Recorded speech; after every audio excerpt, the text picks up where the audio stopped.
Memorial Stadium, Boise State and Louisiana Tech. Heather Cox is down on the field now with the head coach for the Broncos, Chris Peterson. Coach Peterson, despite being undefeated, the BCS still has you at number 3 on the outside looking in. With so many voters able to watch tonight, what do you want to prove on the field? We just want to play our best, give a great effort, have a good time playing football, and enjoy this night.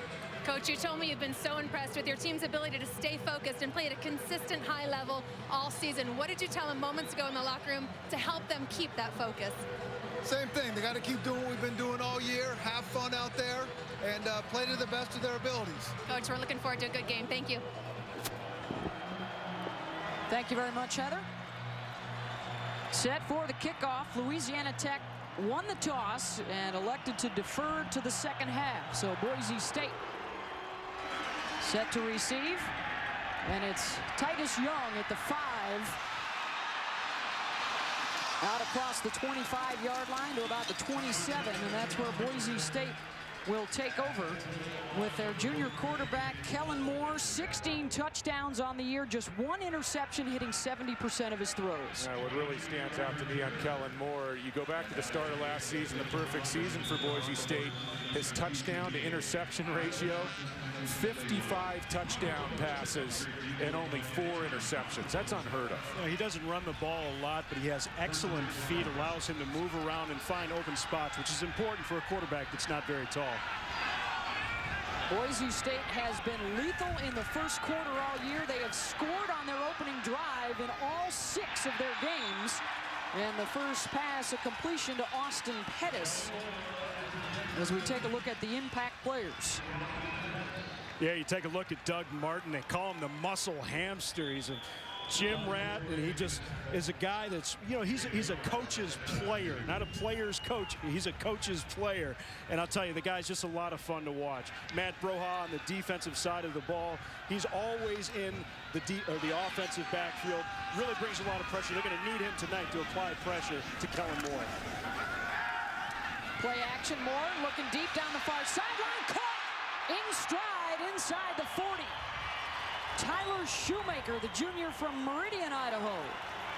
Well, back-to-back plays on the opening play. He did receive pressure. Kellen Moore did from Broha. Beautiful throw outside to Pettis. And here on the second play, we talked about his accuracy at the top. Fits a beautiful fade ball in. Nice footwork along the sideline to finish the play. First and 10 from the Louisiana Tech 32-yard line after the 33-yard pickup. Lone setback is Martin off the right side to the 25-yard line. Picks up 7.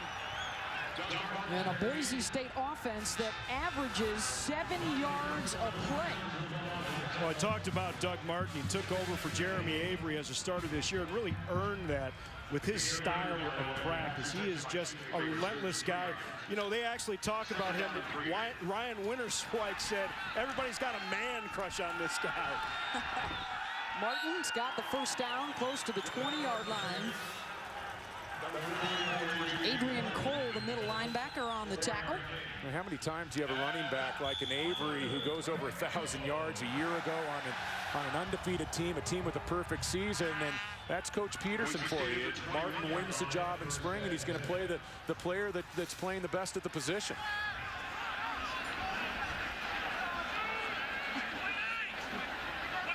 First and 10, they'll show a little pistol look.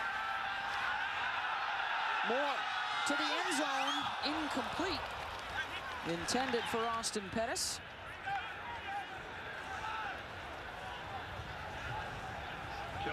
Well, this is a Boise State team with not 1 but 2 bona fide NFL caliber wide receivers. Obviously Titus Young, and here Austin Pettis. And already early in this game, we've seen Moore's ability to move and escape the pocket. Well, you were a former quarterback, and you know what it's like when that ball gets a little bit slick, it's a little bit cold outside, changes the delivery just a little bit. 4 receivers for Boise. Moore across the middle to Shoemaker, caught at the 12-yard line. A pickup of 9 on the play. Cole again, the leading tackler for Louisiana Tech, busy early. The Shoemaker is a wide receiver. They like to line him up in the slot. He does a lot of the dirty work, but he's a possession receiver, a big target, and he often gets Kellen Moore out of trouble. And Adrian Cole on the defensive side for Louisiana Tech, 54 tackles coming into this ball game. He's a very active player. We'll be calling his name a lot tonight. On 3rd and 1. Shoemaker on the reverse, and he is cut down behind the line of scrimmage. Nice play there by Dusty Rust, not buying the fake on that one. Staying home, making a great play. Fighting off a blocker there, coming and making a nice secure tackle, which is what this Louisiana Tech defense needs to do all night long. The one interesting thing tonight for Boise, their kicker Kyle Brotzman is out with an injury. One of the best kickers in school history, so it's Jimmy Pavel on to attempt the field goal. His first try of the year. And from 30 yards, it is no good. And for the first time all season, Boise State does not score on its first possession. Well, that's a real key for Louisiana Tech tonight. And talking to the head coach, Sonny Dykes, about what he needed to keep his team in the game. Yeah, he said it's like a tennis match. We're going to have to count on Boise State to hit a few into the net. And Pavel here, an unforced error. Yeah, just kicks it a little bit wide. Sometimes we get it out on that hash. Just scared to pull it sometimes. So you don't want to pull it too far left. So for Boise now, the #1 rated defense in the country against Ross Jenkins, and this suddenly high-powered offense for Louisiana Tech as they pick up the first down yardage on first down. As we talked about, Ross Jenkins had a great game a week and a half ago against Idaho, 422 yards, getting very comfortable in this offense. It's very difficult to learn, but once he gets it, can really pose some problems for opposing defenses. Started the season opener and then didn't play in their next 3 games and almost picked. Knocked down by Byron Hout, the junior from Coeur d'Alene. And I think Boise State's going to get called in the neutral zone. Looked like Winterswijk, the all-whack defensive end, in the neutral zone. And interesting story on Hout, a guy who was a defensive end, and he's made the transition to middle linebacker. You don't see that very often, a defensive end moving to the middle linebacker spot. No, you really don't. Playing in space like that can be difficult for those kind of players. Shows what kind of athleticism he has. 1st and 5 after the penalty. Jenkins, 5 wideouts. Dives out to the 35-yard line, back to the line of scrimmage, cut down by Billy Wynn. This is really good by Ross Jenkins. He feels the pressure here. You can see him going through a couple of reads. Good decision, though. Don't try to force the ball. You know that you can't waste any possessions against Boise State. Just take off and run.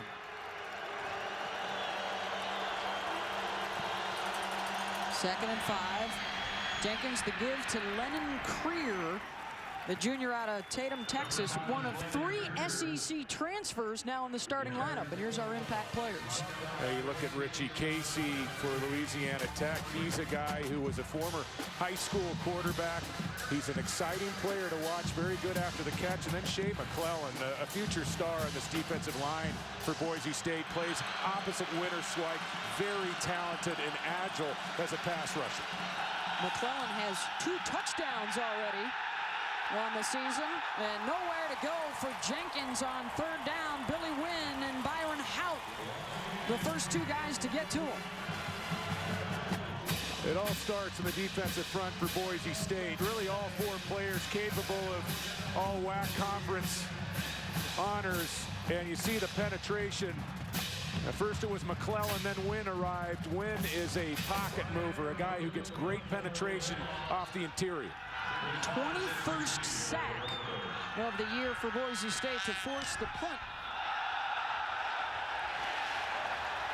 And it's a short one.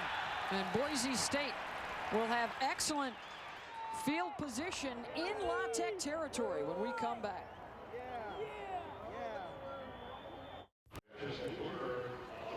First-year head coach Sonny Dykes on the Louisiana Tech sideline. Last year, under the guidance of Derek Dooley, The Bulldogs gave Boise a close call. It was a 2-point game in the fourth quarter. Louisiana Tech able to jump on top early, and then Boise State would come rolling back. Kellen Moore, 40 yards to Titus Young.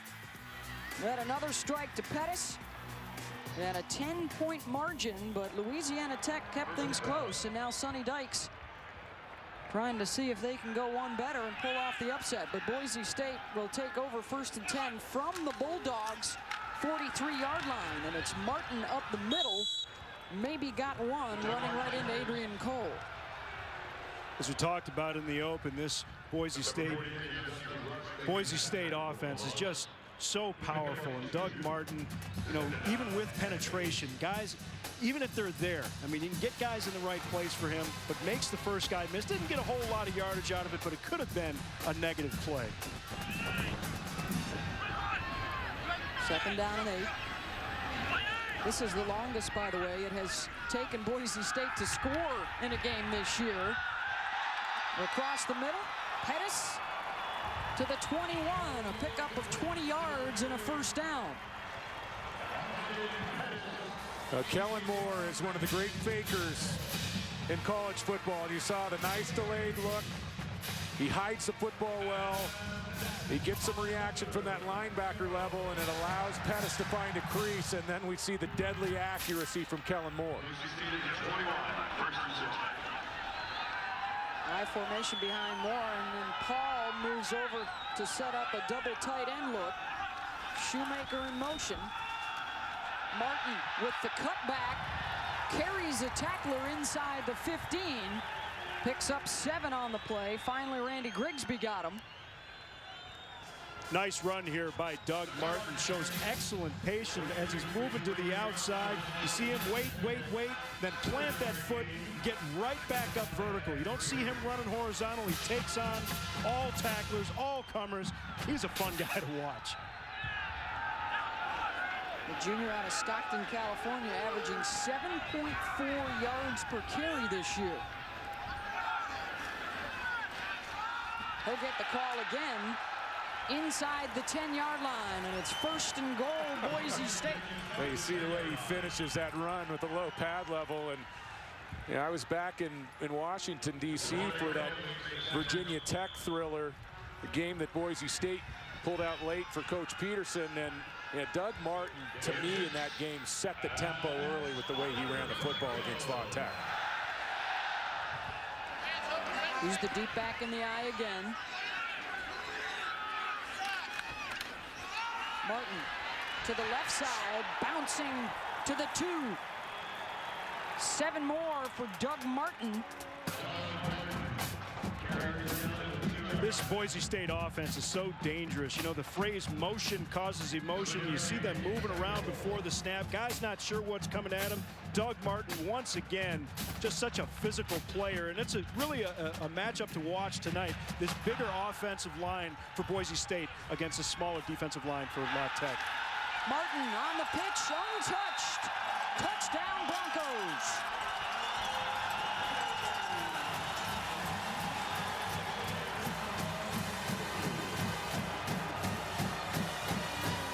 There's such a misnomer about this Boise State offense. You hear so much about Kellen Moore in the passing game.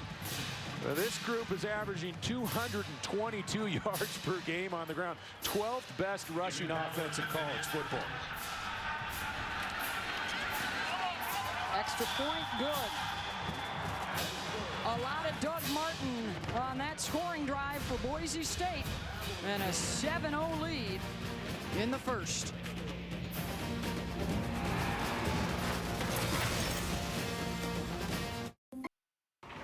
ESPN's College Football Primetime, brought to you by Travelers, insurance for auto, home, and business. Sun setting in Boise, Idaho at Broncos Stadium. And Doug Martin, 23 of the 43 yards on that scoring drive. They go 6 plays and benefited from the 12-yard punt from Louisiana Tech, which set them up beautifully.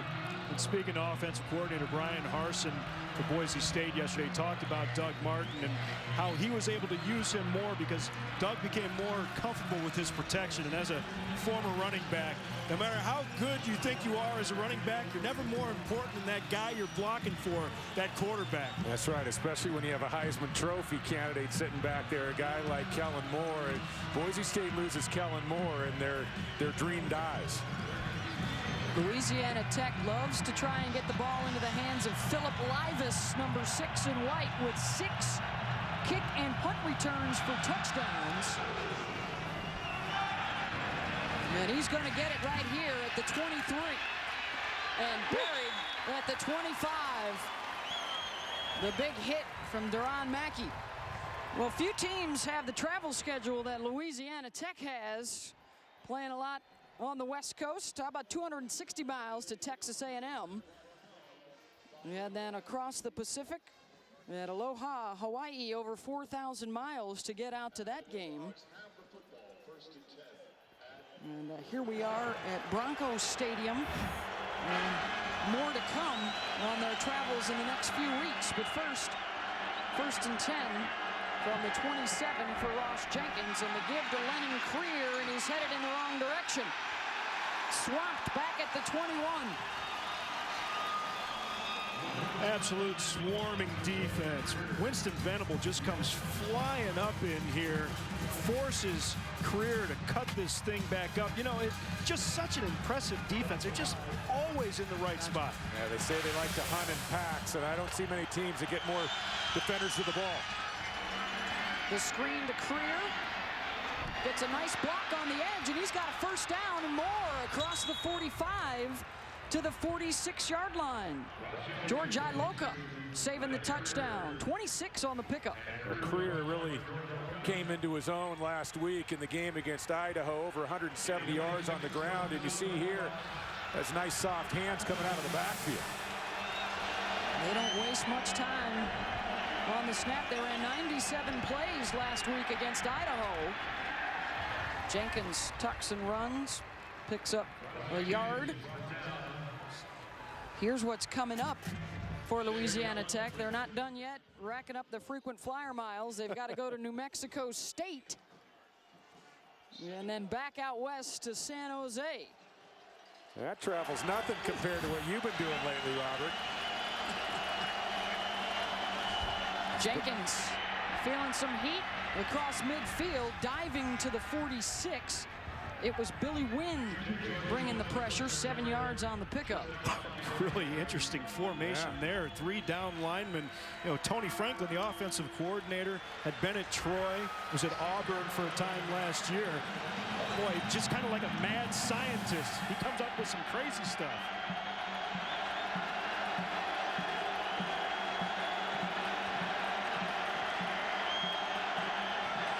Third and 3.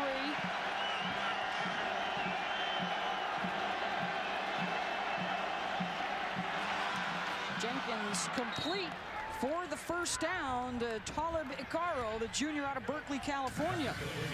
I see this pace that Louisiana Tech wants to play fast before the snap of the football and they want to play fast after the snap of the football. A lot of Texas Tech in this La Tech offense.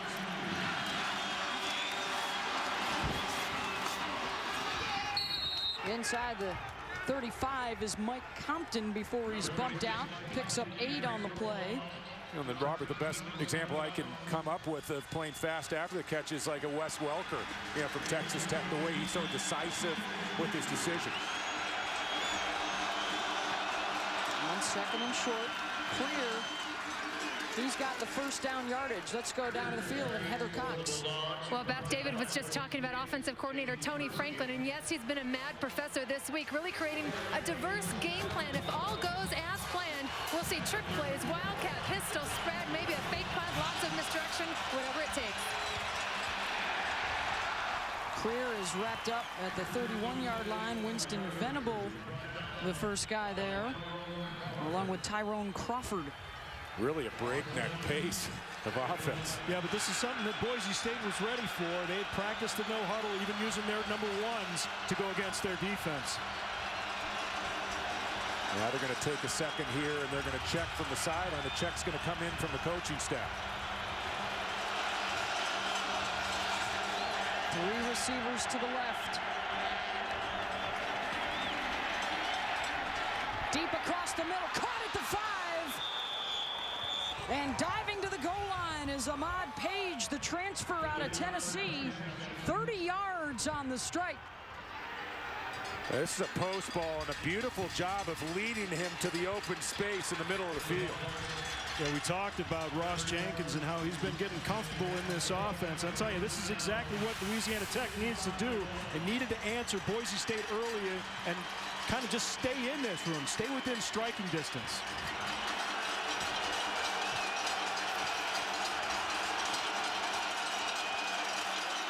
Jenkins to Creer, barreling his way into the end zone. And Louisiana Tech impressive on the drive. A PAT away from tying it up. Well, the offensive coaching staff told us that Creer is more of an I formation back. They wanted to do some things to get him downhill, and here they line up in the pistol. Yeah, the pistol with the double wings almost look like a Navy type setup. Get those guys on the outside, some nice blocks, allowing Creer to use his strength to get in the end zone. Matt Nelson's got it. Boise State used to having big leads early in games. Not the case tonight. That's just the 3rd first-quarter touchdown that Boise State has allowed this year. We're even at 7, and Saturday at 3:30 Eastern, a couple of undefeated teams coming off of big wins, trying to keep their BCS hopes alive. Michigan State and Missouri with tough road challenges at Iowa and Nebraska. Both of those games can be seen nationally, either on ABC or ESPN. For more info, log on to ESPN.com. Another question, can Missouri or Michigan State catch Boise State if all of them remain undefeated? And the onside kick for Louisiana Tech. And a flag down on the play as Louisiana Tech celebrates the recovery at the 45-yard line.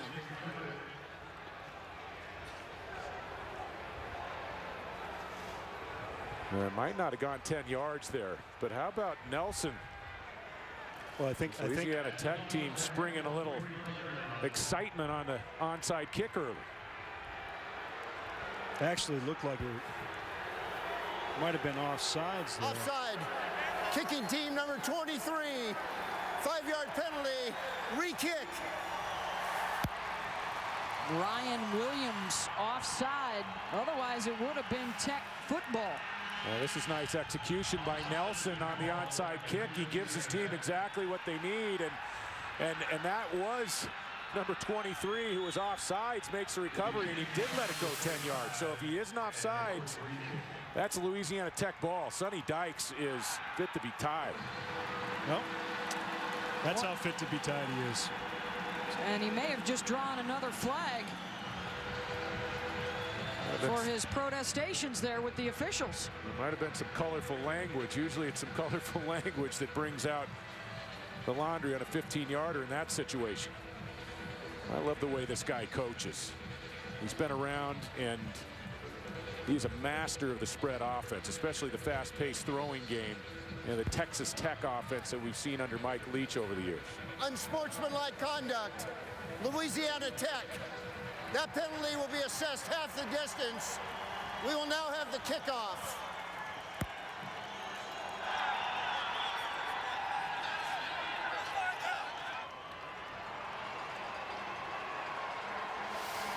Let's take a look back. Right here it is, and the ball hasn't been kicked yet, and clearly offsides.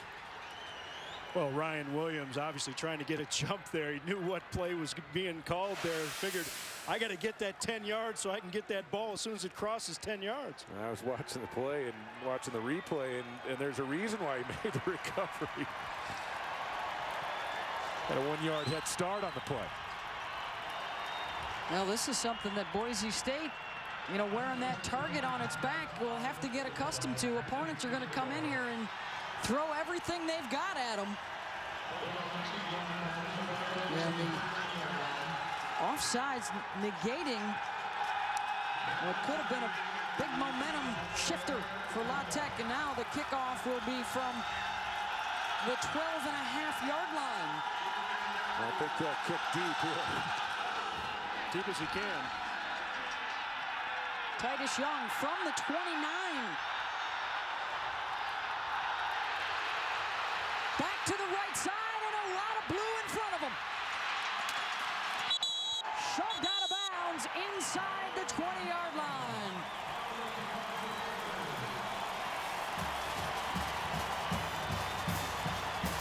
Nice job here, Titus Young. You can see him reversing field. Such a dangerous athlete. Boy, what a costly mistake by Sonny Dykes to continue arguing with the ref like that. They are a little bit more accommodating in football, it seems, than they are in basketball, with allowing the coaches to jaw a little bit with the refs. He just carried it a little bit too far.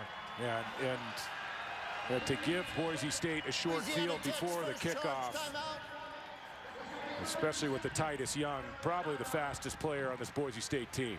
Tech will call the timeout to settle down, and that'll give us an opportunity to go to Kevin Connors for a Sports Center Right Now update. All right, Beth, thanks very much. Hey, the Big Three making their Heat debut in Boston tonight. Heat Celtics' first game of the NBA season. And, you know, early on it looked like it. A couple missed opportunities for the Celtics until Ray Allen is dialed in. The Big Three, 7 of 27 from the floor. Right now, the score in this game, 41-28, Celtics on top in the second quarter. And Brad Childress fined $35,000 for his comments following Minnesota's loss Sunday in Green Bay. Childress said the game was, quote, the worst officiated game I've ever seen. Sports Center on ESPN News right now. Beth? For the second straight possession, they will start in Louisiana Tech territory, and after the 53-yard kickoff return, they will have it here, 1st and 10 from the 17. Yeah, very dangerous when you overreact when Titus Young has a kickoff return. Freeze it right there. And look at this grouping of coverage men for Louisiana Tech. They get out of their lanes, and then you have a soft edge. Titus Young is going to exploit it.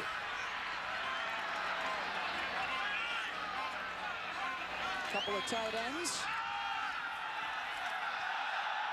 Avery with the stutter step, trying to get to the outside to the 15-yard line. Jake Dudley making the tackle, the junior out of Shreveport, Louisiana. Jeremy Avery, another dangerous back. We talked earlier about Doug Martin overtaking him as a starter, but last year Jeremy Avery over 1,200 yards rushing, and of course DJ Harper out for the year with another injury, a third back, very talented for Boise State.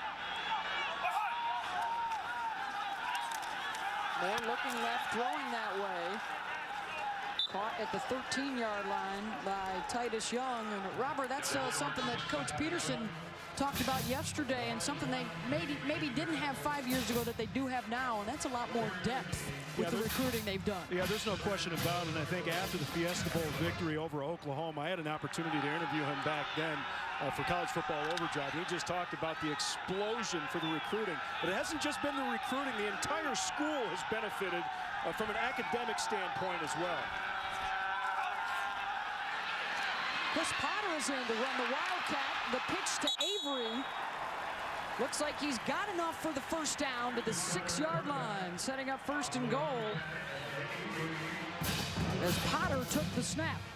Well, Boise State, when they get down in the red zone, they're a threat to run Wildcat. They'll use Potter, a guy who played quarterback in high school, and occasionally they'll line up with their number 3 quarterback, Mike Coughlin. Yeah, they'll do that, and they'll take Kellen Moore out of the game because they still want that threat to run the football, and they like to get the quarterbacks blocking, and they said, quite frankly, Kellen Moore is not going to block a whole lot of people. Play action, wide open for the touchdown is Austin Pettis. 6 yards on the score, and Boise State's back on top.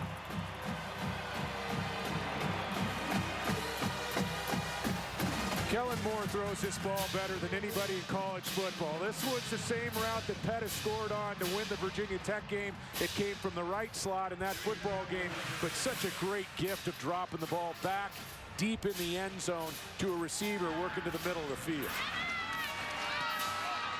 14-7 Broncos as Austin Pettis, the active FBS leader in career touchdowns, picks up his 34th.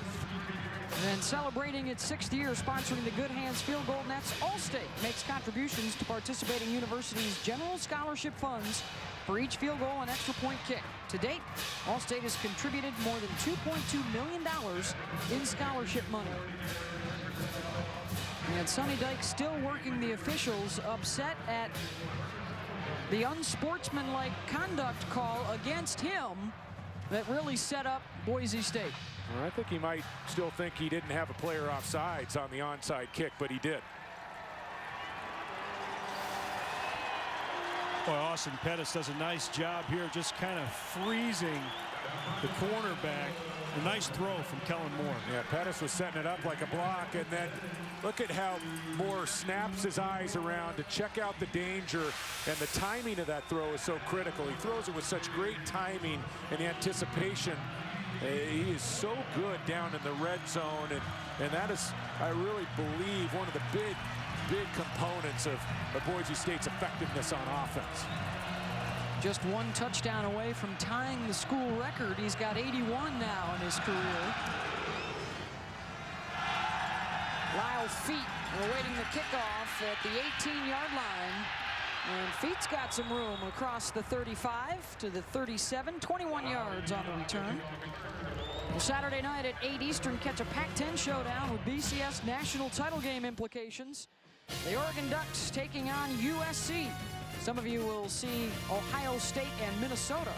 For more information, log on to ESPN.com as the Ducks take on the Trojans. College Game Day will be there. And can they avoid the rash of upsets in college football over the last several weeks?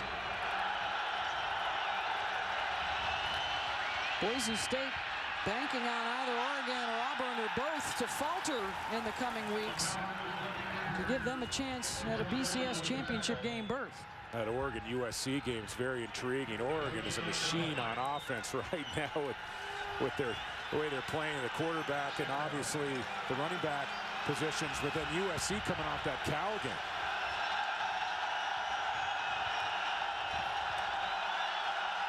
Jenkins fakes the toss and the give to Creer. Close to the 50-yard line. They're showing all kinds of different looks. Shea McClellan with the tackle, but not after an 11-yard pickup and a first down. Well, he gave a little Boise State its own medicine there. That was like the play that Ian Johnson scored on in the Fiesta Bowl to beat Oklahoma in overtime. A little Statue of Liberty. Jenkins quickly back to work. Ahmad Page with the catch to the 43. Second catch of the day for Page. Is this the year that a non-AQ can get into that title game? And look at the BCS ranks. 3 of them in the top 10 this week. Ray Holly with the carry right up the middle. I really like the mix of run and pass combined with the pace from the Sonny Dykes offense. They're working against the #1 defense in the country in total defense, the #1 rushing defense in the country right here. Ross Jenkins is doing an excellent job making quick decisions, getting the ball out of his hand. Jenkins again will check off to the sideline.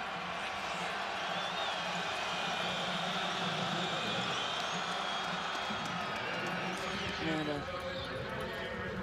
end to the first quarter, and Boise State up by a touchdown. I got the magic in me. I got the magic, baby. Every time I touch that track, it turns into gold. As it turns to gold, everybody knows I got the magic in me. I got the magic. The Rose, Fiesta, Orange, Sugar, and the Tostitos BCS National Championship game. ESPN, the BCS lives here. I think Boise State should be allowed to play in the national championship because all they do is win every year. They don't ever lose. We haven't proven that we don't deserve a chance, but yet no one wants to give us a chance just because we're supposedly a small school.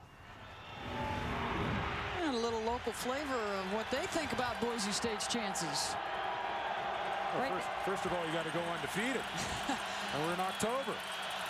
Right now, they're in a bit of a fight with the Bulldogs. Ross Jenkins brimming with confidence. He's now 6 for 6 for 80 yards tonight. Talibicaro with the catch. And I don't really think it's accurate. Looks like an injury there. I don't really think it's accurate to say that people aren't willing to give them the chance. I mean, the pollsters are actually voting Boise State high. The computers don't like Boise State right now, and of course that's an objective look at them and their schedule. And the thing I want to know as the season goes on is, even if Boise State continues to win, will they be high enough in the computers to even maintain a second spot? They might have to be #1 in the human polls to maintain the BCS #2 to make it to the national championship game. Yeah, the computers say they're number 6.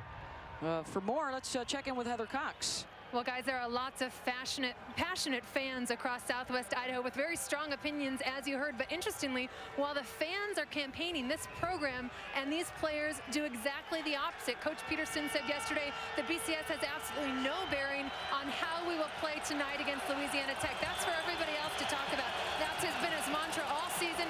They keep this program isolated from all the chatter.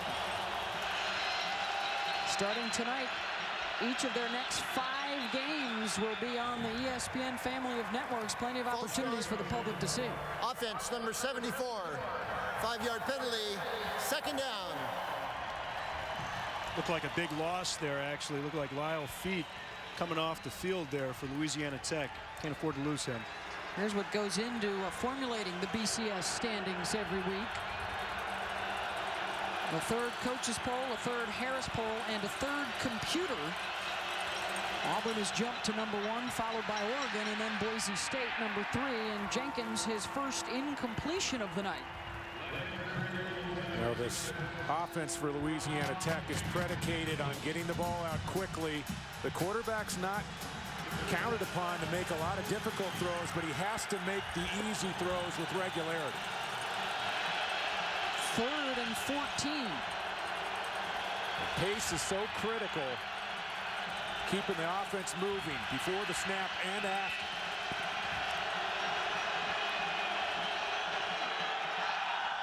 Bubble screen for Livas. He's the playmaker, and not able to make it there. Instead, George Iloka taking him down after a pickup of 7.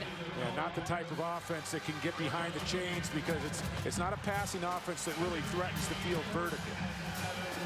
No, it was a nice job there. George Iloka coming up and making the play. The play was blocked very well on the outside by the La Tech receivers. They'll go for it on 4th and 7. I like this. This is aggressive, and you don't pick up a lot by punting the football here. I like the call.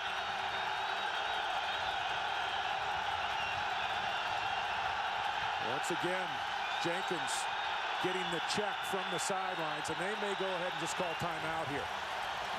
Talk about the decision some more. Louisiana Tech, second charge. Louisiana Tech, they'll talk about the 4th down play, down 7 when we come back.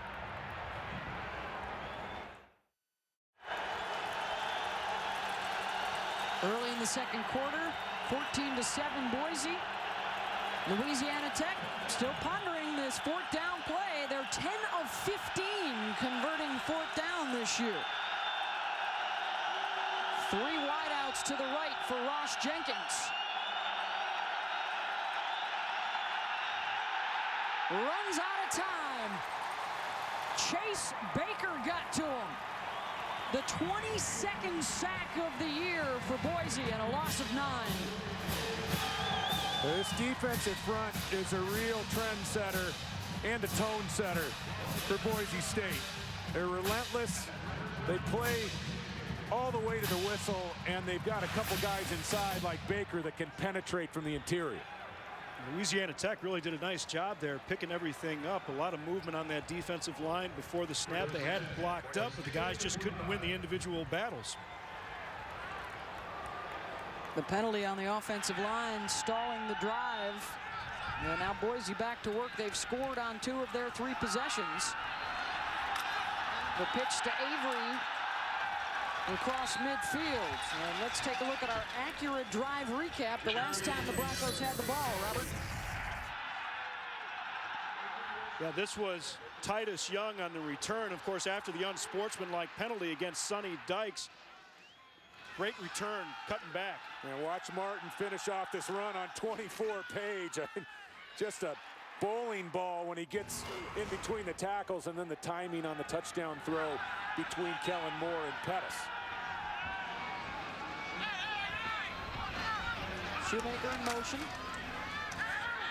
The flea flicker back to Moore, and it's snuffed out by Louisiana Tech and Matt Broha. I can draw. Broha, 9 tackles for loss on the season. Had this one all the way. This one wasn't blocked up very well. Nothing they could do once they were in the play, though. Once that running back gets the ball, turns around to flip it to the quarterback, nothing he could do. And Broha's doing a nice job of using his quickness against a very talented right tackle for Boise State and Matt Slater, a guy who's been very solid. Boise State has only been given up 1 sack on the season. That's number 2 and a 13-yard loss. Moore steps up, fires, Pettis wide open, and he couldn't hang on. At the 38-yard line, there was nobody covering him.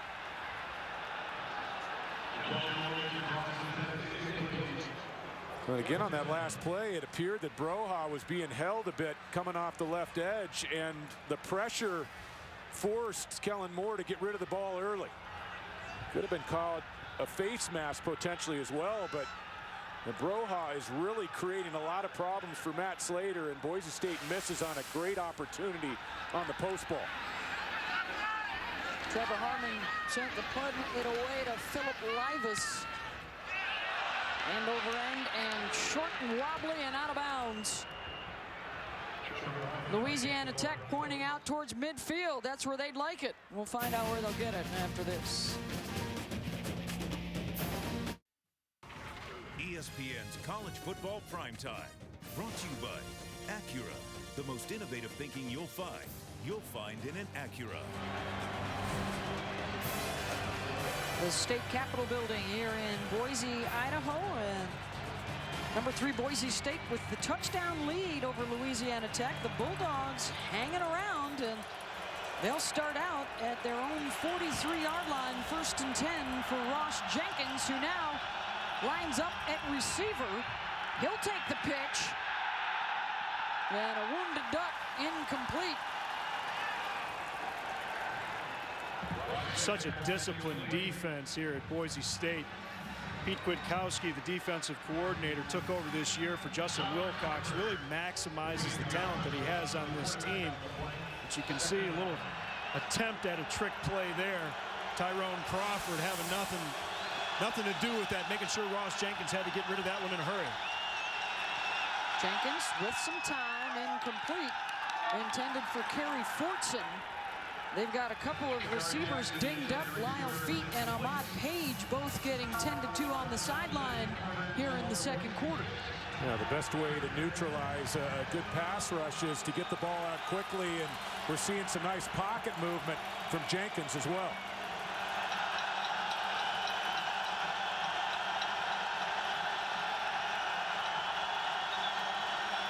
Third and 10 with Creer offset in the backfield.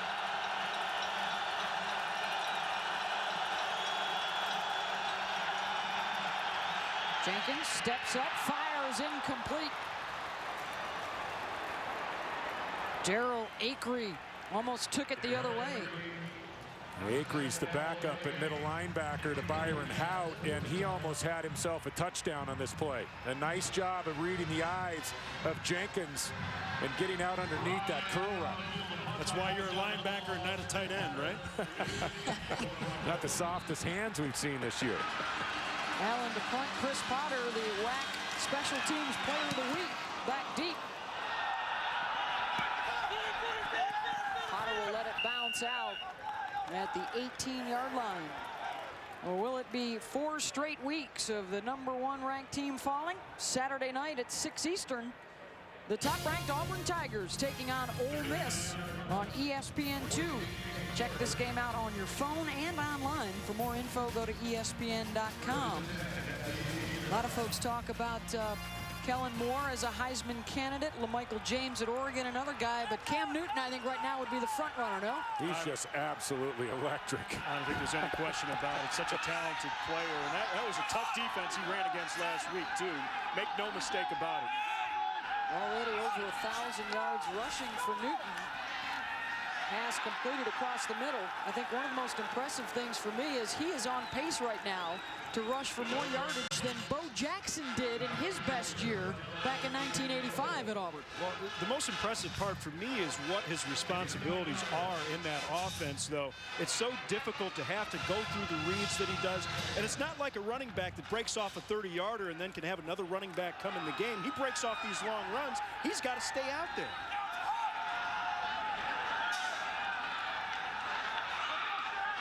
Second and 1 for Kellen Moore.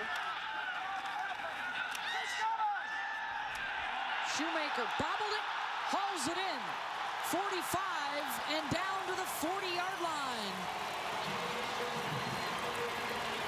33 yards on the pickup and the 4th catch for Shoemaker. Now, Moore does not have the biggest arm in the world, but he makes up for it with great anticipation and getting the ball up on time.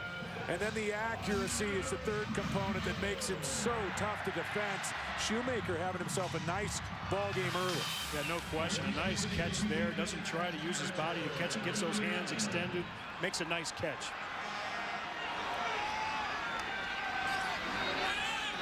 First and 10, Martin back in at tailback. He'll take it. Stuffed at the line of scrimmage by Adrian Cole, the junior from Mobile, Alabama.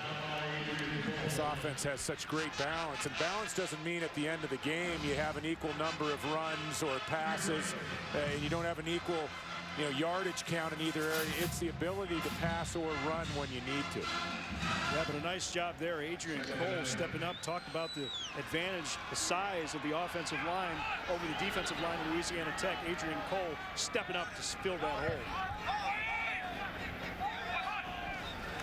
On 2nd and 8. They'll drop it off to Titus Young. 3rd catch for Titus, down to about the 32-yard line. Young continuing his streak of reception in 37 consecutive games now. Titus Young is a receiver that the scouts are really starting to warm up on because of his speed, but he's also starting to catch the ball a lot better, catching the ball out away from his body with his hands. And both Titus Young and Austin Pettis, guys from the LA area, could have ended up probably at UCLA, USC. But Chris Peterson offers these guys early and stole them away from those schools. Moore drops it off. Going to be short of the first down marker. Jay Dudley with a nice reaction for that middle linebacker spot. He's been playing lights out lately, and his defensive front for Louisiana Tech, they held Navy under 300 yards rushing, and they also held Southern Miss, a really good football team, to only 14 points. They had some other rough spots in other games, but they're starting to play better. 4th and 3 for the Broncos. Morse, he's got it, and then some. Touchdown, Shoemaker, 32 yards. And Kellen Moore, with his 82nd career touchdown pass, ties him for #1 all-time in Boise history. Well, these routes that cross so deep in the defensive backfield, so hard to pick up these receivers sometimes. Even when your defense is generally solid. Tommy Spangler, defensive coordinator, was a holdover actually from Derek Dooley's staff. But no matter how well you teach the guys, sometimes it's just hard to locate receivers on routes like that. 21-7 Boise State. Moore now 11 for 13, 160 yards, and he's tied with Dinwiddie.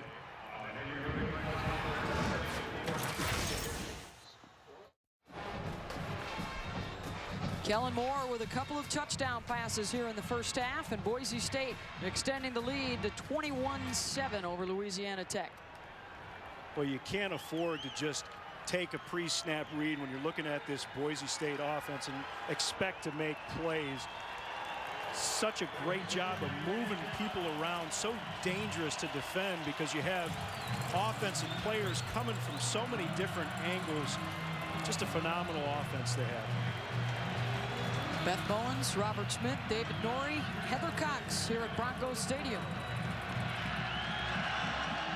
Livas and Williams back deep. Ryan Williams over his head and out of bounds for the touchback. Now this is a great play design. They're going to bring Shoemaker in motion. He's going to come across the field, but then you're also going to get the post route in the center field, and Javante Crowe is going to jump it, and it leaves Shoemaker with a lot of blue in front of him. And Kellen Moore, with just one picture, just snaps his eyes back down the football field. He just needs one picture to make sense of the defense. He's seen so many coverages, so many different looks, and he knows exactly where the receiver's coming open. Jenkins on first down to Livas across the 25. Who's happier, by the way, than Tyler Shoemaker to be playing with Titus Young and Austin Pettis, a couple of NFL prospects at wideout. Shoemaker now 5 catches for 117 yards with all the attention the other two guys are getting. Jenkins quickly back to work. And a handoff to Lennon Creer. He's got 5 touchdowns in his last 2 games. Really starting to get a hang for this offense. More reps, more confidence.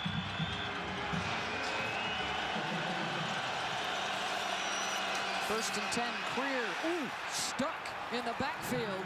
Winston Venable saying hello. Well, Venable's the nickel man. He's the hybrid, the guy who can play out in space against a third wide receiver, but can also come up and play physically in the run game, and we saw him deliver the plastic on that hit. Jenkins almost picked on the tip. It was Venable again.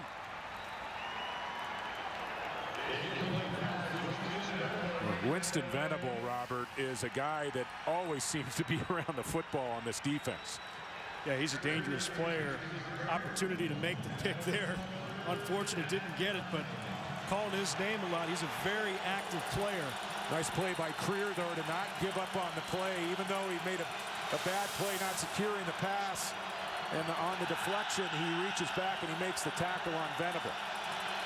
3rd and long, they'll try that Statue of Liberty again. Creer across the 40, but well short of the first down marker out at the 45. Well, I must say I wasn't expecting it. How about you, David?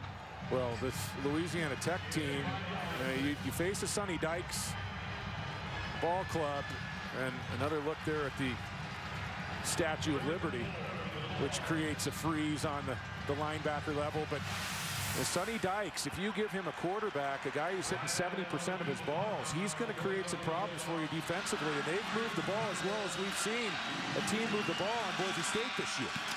Allen on the punt, another low one. Doesn't get anywhere near Chris Potter, who was back to receive. We've got an injury update now from Heather Cox. Beth, Louisiana Tech without 2 offensive players at this point, both of them in the locker room. Lyle Feet, the running back, out with an ankle injury. He's actually getting retaped, hopes to return.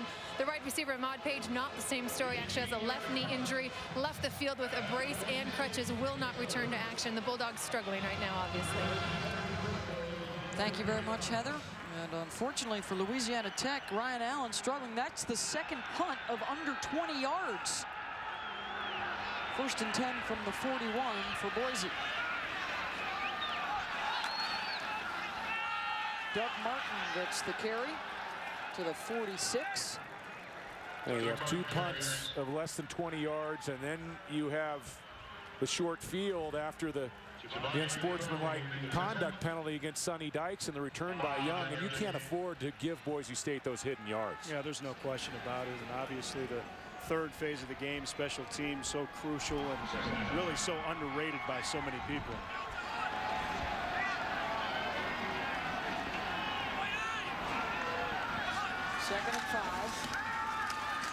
play action.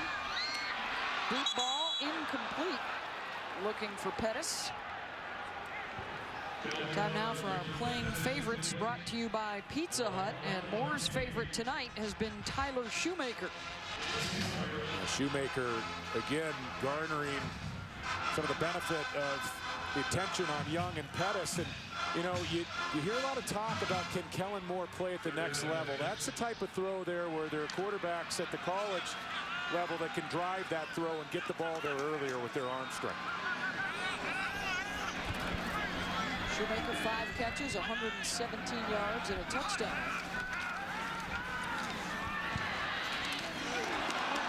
Incomplete at midfield.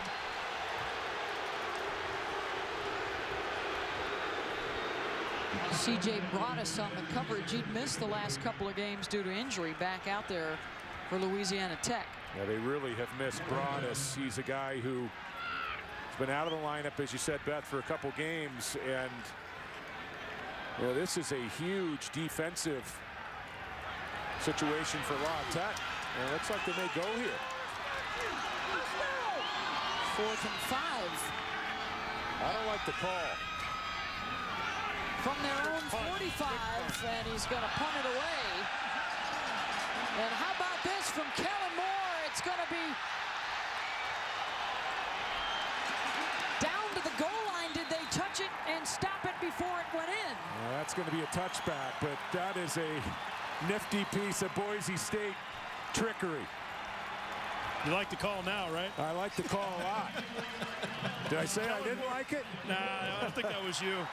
Well, and how many times do you get a pooch punt from a quarterback from their own 45-yard line? And a lot of times you see a team try to bring the defense off sides, but Boise State so creative, and you see there that the ball did get across the plane. This ought to come out, I think. That right now they are setting it up at the 3-yard line, which would credit Kellen Moore with a 52-yard punt. The previous play is under review. Well, they can take it at the 3-yard line, meaning Louisiana Tech can, but if the ball ends up crossing the goal line, even after the initial touch, then they can take it out at the 20-yard line. The question is whether it broke the plane or not. That's the college rule, different than the professional rule. As soon as that ball crosses the plane, comes out. And how about the punt by Kellen Moore? And a pretty valiant effort there by Boise State to keep the ball in play, but I think it just touched the line there. Yeah, Javante Crowe for Louisiana Tech does a nice job going after Jeremy Avery, making sure he can't get to the ball. Yeah, it definitely crossed the plane. And so Louisiana Tech will typically have To the goal line. Therefore, it is a touchback. 1st and 10, Louisiana Tech. you know, they have the option to take it out at the 3 or at the 20, and obviously you're going to take it at the 20-yard line. But that is Boise State at its finest, and we always seem to see a play or two each game that brings out the creativity of Coach Peterson. 121 total yards of offense for Louisiana Tech in this first half, including the career touchdown run. And back to work out across the 25-yard line. Career on the carry. Career giving Louisiana Tech just enough production to keep this Boise State defensive front honest. That's a great call right there, David. That's exactly what it does. Got to have some sort of balance, and whatever type of offense you have, that run threat has to at least be present. 11 carries, 32 yards for Career. Again, Lennon gets the call, and he picks up the first down, following a terrific block from Kevin Sayai on the left side. Talked to Sonny Dykes. He really liked the way his offensive line was coming together. They had some ups and downs early, and Rob McGill, left tackle, is a featured performer, as well as Cudahy Harmon, who's been a pleasant surprise at right tackle.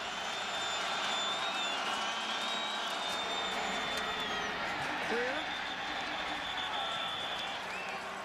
denied any room across the line of scrimmage. Robert, you have to be concerned. This is a team that rolled up over 600 yards of offense against Idaho last week. A team that went to a bowl game a year ago. Now and Mackey, the guys that made the hit.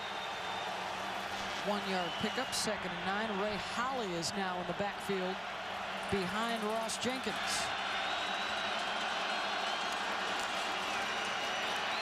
Holly tries the cutback. Taken down after a short game by Winston Venable.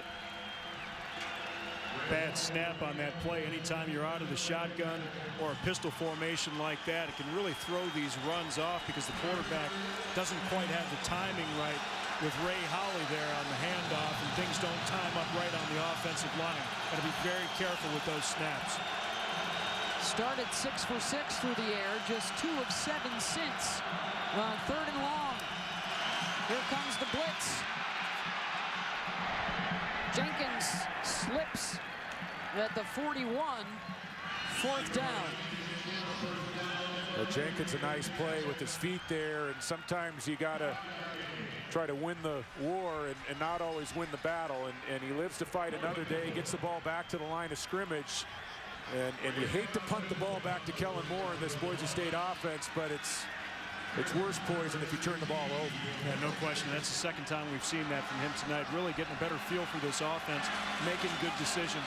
Pick 6 always worse than a punt. Allen finally gets away a decent boot. Fair catch at the 30 by Potter. 25 yards on that kick.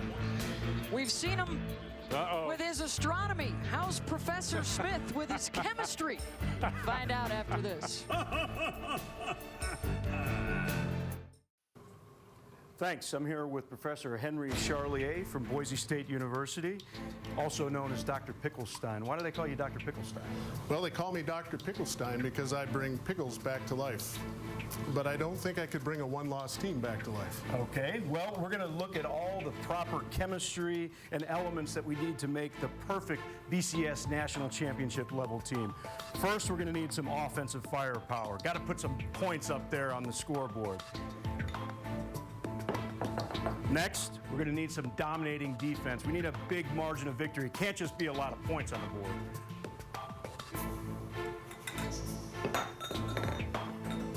What good is all that, though, if we don't have some nice ESPN nationally televised games so all the pollsters can see and be impressed? But as every great chemist knows, even if you think you've done everything the right way, all it takes is one little mistake, one loss, and the whole thing blows up in your face.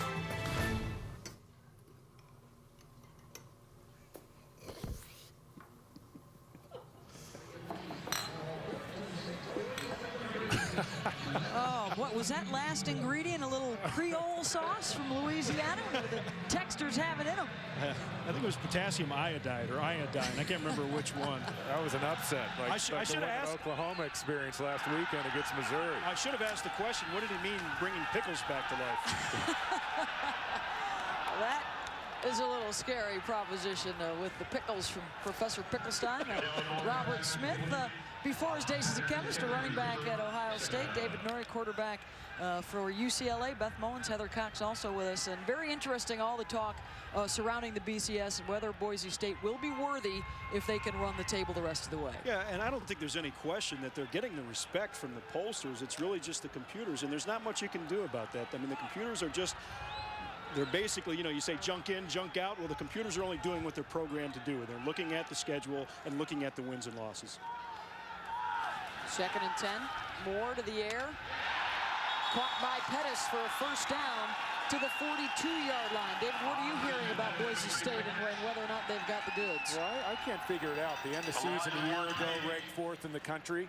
Everybody has them ranked in the top 3 to start this season. They've got a Heisman Trophy candidate at quarterback, 2 NFL wide receivers. They've had perfect seasons in 2 out of the last 4 years, and then all of a sudden they're not good enough to get into the national title game. We're hearing all that talk. I think Boise State has, you know, the credentials to play in the game as long as they run the table. Moore gets away from the pressure of Dudley and finds Young for a pickup of 7. Boise State coming in this week number 3 in the BCS standings behind Auburn and Oregon. Everything has fallen in place. They've performed. I think that they've you know, exceeded expectations when it comes to their schedule so far, and you've had all the teams lose that were ranked in the top 7 or 8 to start the year, or the Ohio States, the Alabamas, the Oklahomas and Nebraskas. But remember, Auburn jumped up the way that they did because of their strength of schedule and the way that the computers are viewing them. The human polls still believe in Boise State, and that's 2/3 of the BCS component. Little behind the receiver. But pulled in for the completion at the 42-yard line by Pettis. This is a look at Boise State's schedule, and everybody talked about Virginia Tech and Oregon State being the key, but you know they never moved up. They never moved up from number 3. Kellen Moore picking apart the Tech secondary right now. Geraldo Hewat with the catch. Robert, you look at their remaining games as Kellen Moore unleashes his clock drive. They still have a pretty difficult WAC schedule remaining. Hawaii playing lights out. Moore just has to throw that one away. For more, let's send it down to Heather Cox. Well, guys, I was able to talk to Brad Edwards, our BCS expert at ESPN, and he said Boise State's in a precarious position. He believes that there isn't really anything Boise State can do to help itself in the BCS, and that the only way it can move up is if Oregon or Auburn loses, and that BSU can hurt itself in a close game because it loses points in the polls. He feels that to get in the national championship game, that Boise State will have to move up to number 1 in at least one of the 2 human polls.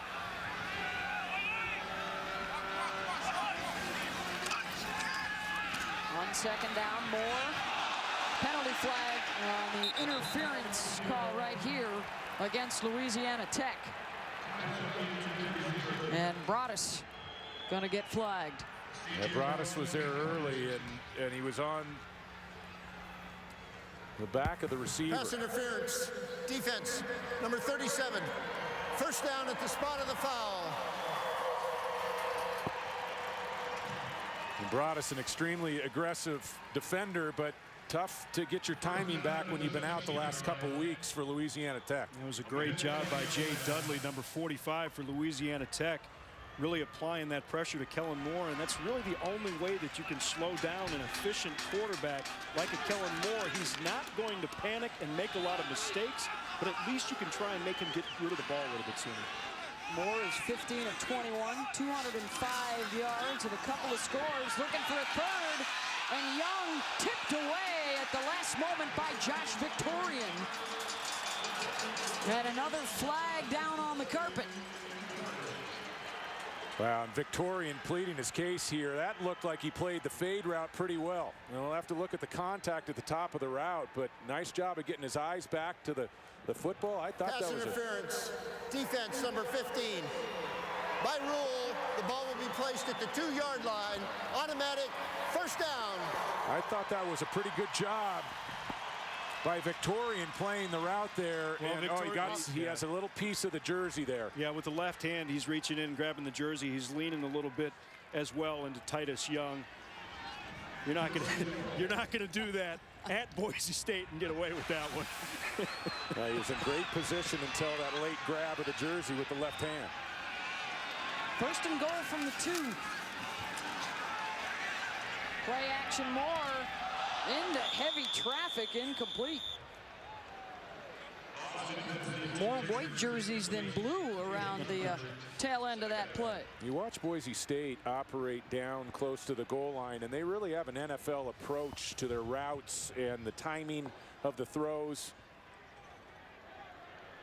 And that must have been a bust by somebody with the blue jersey. You're not supposed to have that lack of spacing in the end zone. Yeah, we get those crossing routes sometimes, and it's just the way that it times out. They're both probably crossing along the back of the end zone. Martin had his feet taken out from underneath him at the 2. Well, Mason Hitt did a nice job there.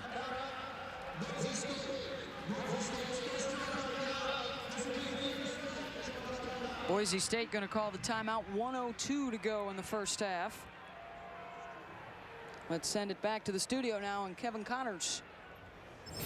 All right, Beth, thanks very much. Coming up the half, Trevor Matich will join me. We'll look ahead to the big games this weekend, including the big one in Iowa City between the Hawkeyes and Michigan State.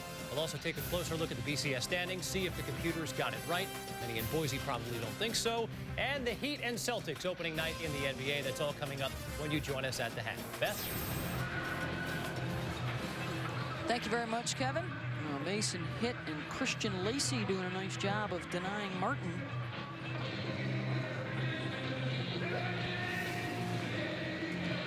Yeah, Mason Hitt, number 90, does a nice job fighting through the block, getting around and getting a hit on Doug Martin, just enough taking out those legs. Nice job there. Talked about the size advantage of this Boise State offensive line against that defensive line of Louisiana Tech.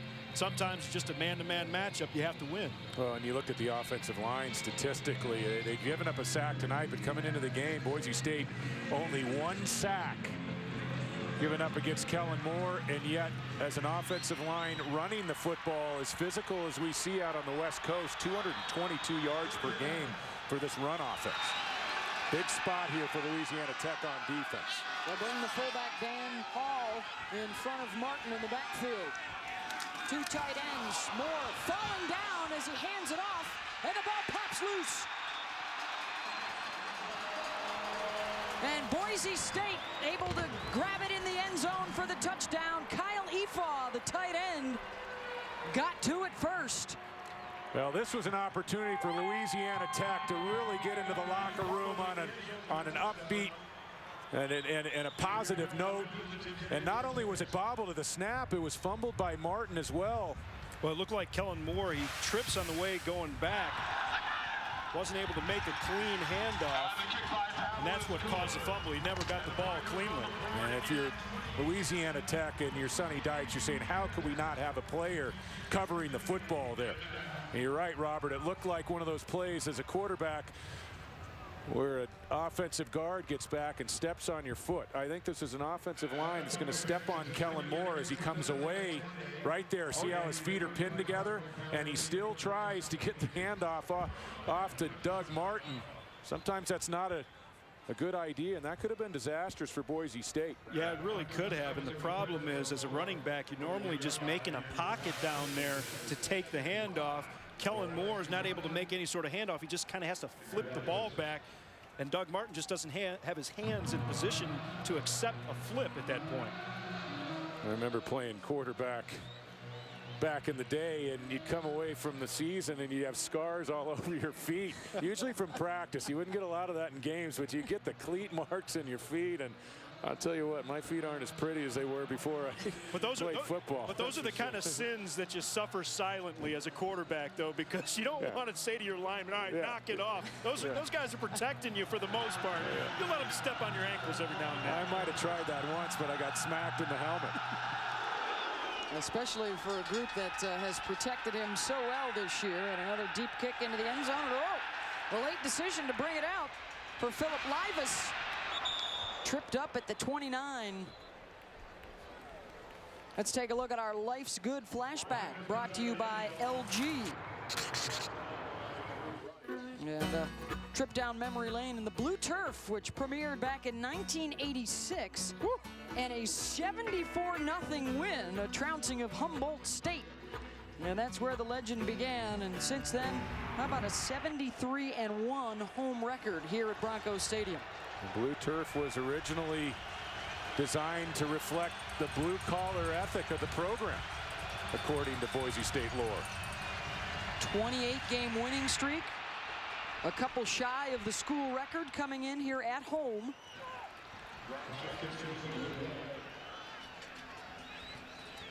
Let's take you back to pre-1986, and they actually at one time did play on the regular green turf.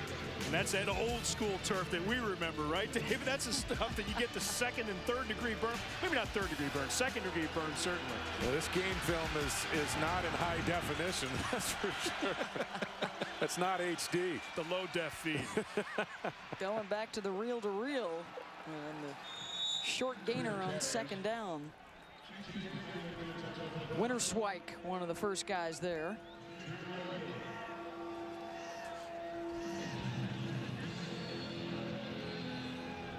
having a discussion with Lennon Creer. Looks like Boise State's going to call a timeout here and see if they can tack on some more points before halftime. You look at Coach Peterson and not only the coaching, the practice, the way he brings kids along, but he's a great coach in game in terms of clock decisions before the end of the half, at the end of the game, as we saw in Virginia Tech with really the season on the line. Well, and you got to think Chris Peterson is harping back on the punting situation tonight for Louisiana Tech, knowing that Ryan Allen is averaging just 24 yards per punt. So if they can force the kick here, they could get some pretty good field position. Well, Coach Peterson said he doesn't care about running up the score. He doesn't care what people on the outside think. And to tell you the truth, I believe him, because he just doesn't think it's going to matter, and he's probably right about that. 3rd and 7, incomplete through the hands of Richie Casey. Defenses have become so much better at defending that inside jailbreak screen where the wide receiver comes in towards the ball and they release the offensive lineman downfield. And about 7-8 years ago, that was much more effective play. Defenses now are expecting it, especially the inside defenders. Chris Potter back at his 32-yard line with 25 seconds to go in the half.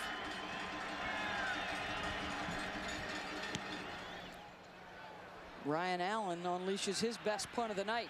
Potter from the 22, swarmed at the 15-yard line. Jay Dudley making the play. 45 yards as Allen comes through when his team needed him. Well, and after the retreat on the punt return there and 13 ticks left on the clock, that pretty much takes away your hopes for a clock drive. And I think Coach Peterson will look at risk reward here and get his team into the locker room with a 21-point lead. Yeah, really not much point in trying to get one here. They may be in the victory formation. Headset off for Chris Peterson, and the knee from Kellen Moore. 28-7 at the half at Broncos Stadium for number 3 Boise State and Louisiana Tech. Broncos trying to stay perfect at home against the WAC. Never lost a league game here at home. 28-7 Broncos. Now let's go to Kevin Connors and Trevor Maddich in the studio for the halftime report.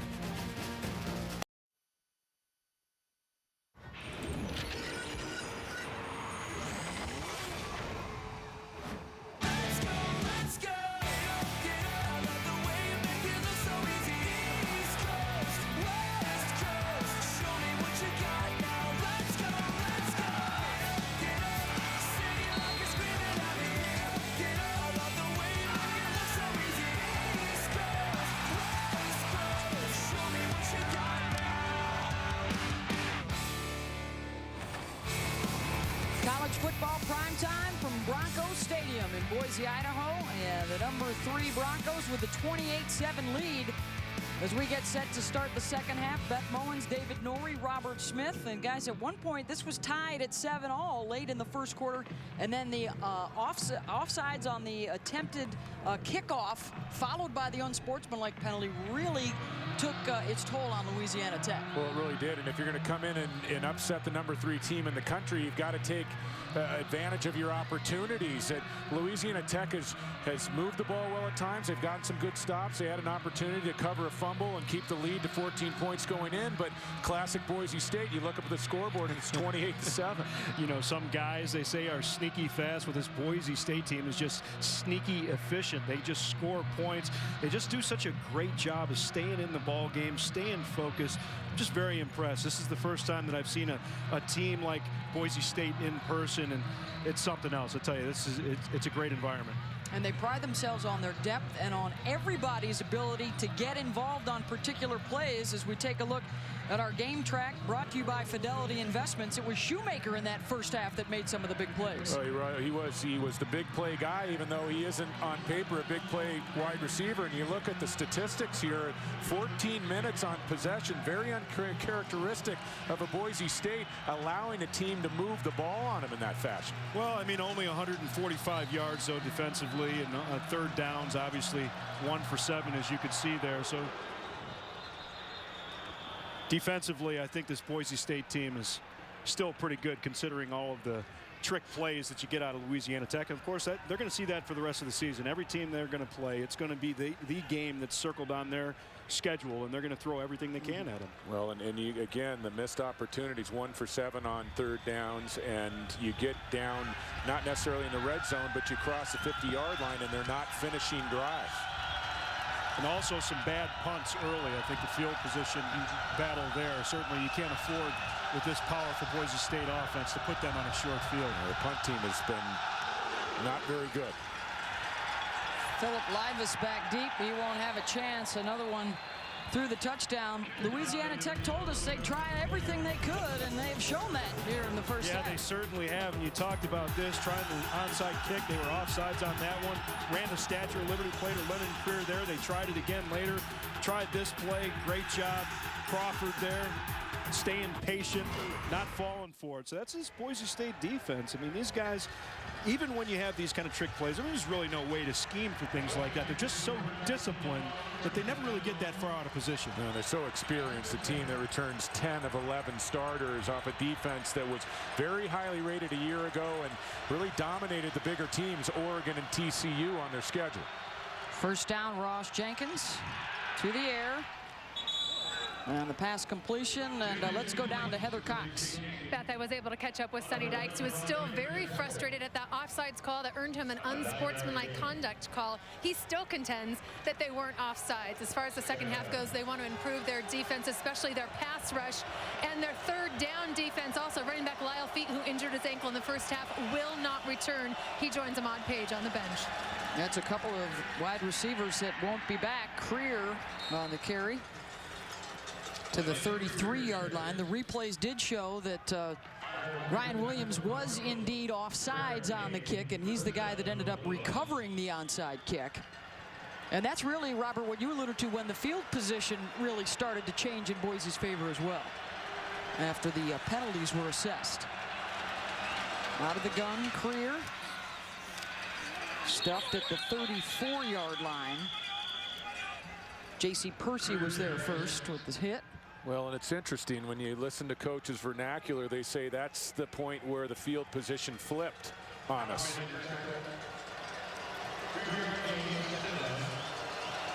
Louisiana Tech with that hurry-up offense, 2nd and long.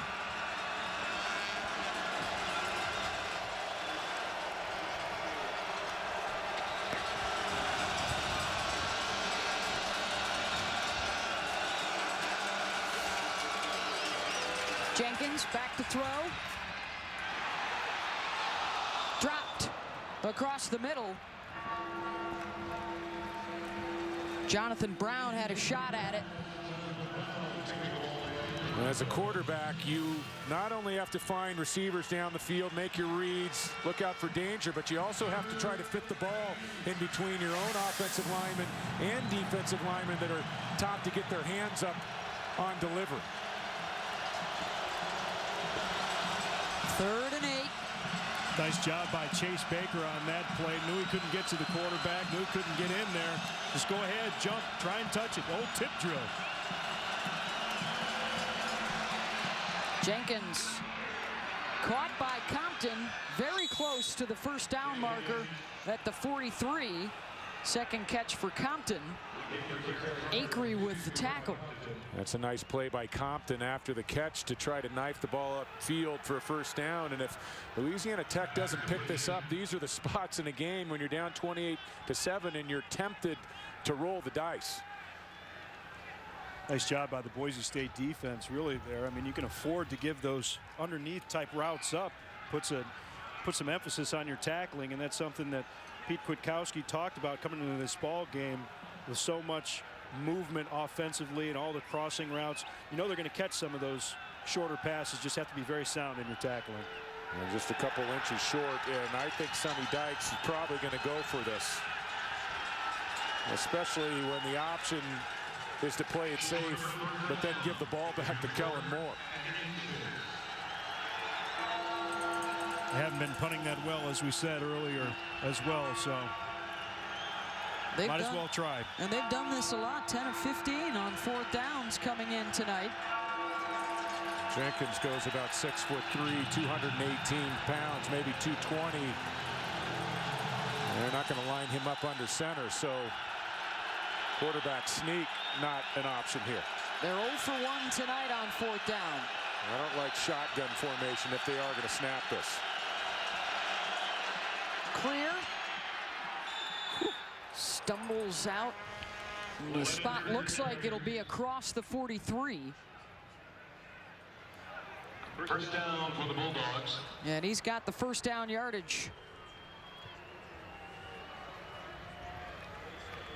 Well, Robert, you line up in the shotgun here, and this is not the best formation to run power football. No, it isn't. And we talked about the problems with snaps sometimes in the offense, and it really throws the timing off. Stymied by Iloka, he slowed down the play, and then his buddies came to clean it up as Richie Casey got out to the 44-yard line. One of the big problems of sitting in a spread offense or a shotgun is you really don't have a power type run game in terms of north-south. Looks like we had a little movement on the Louisiana Tech offensive line there on that 4th and 1. Wasn't called, though. Caught across the 45-yard line. Richie Casey got it, and what Sonny Dykes and his offensive coordinator Tony Franklin talked about, trying to nickel and dime Boise State tonight. Little chunks at a time. They pick up a couple there. 3rd and long. Well, they haven't done a great job on first down. They haven't put Jenkins in a lot of situations where he's 3rd and mid-range, 3rd and short.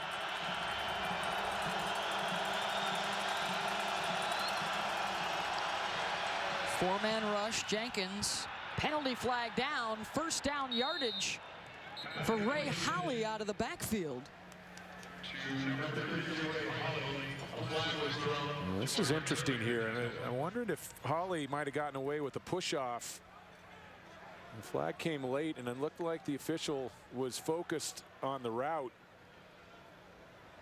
and the defender working against Holly.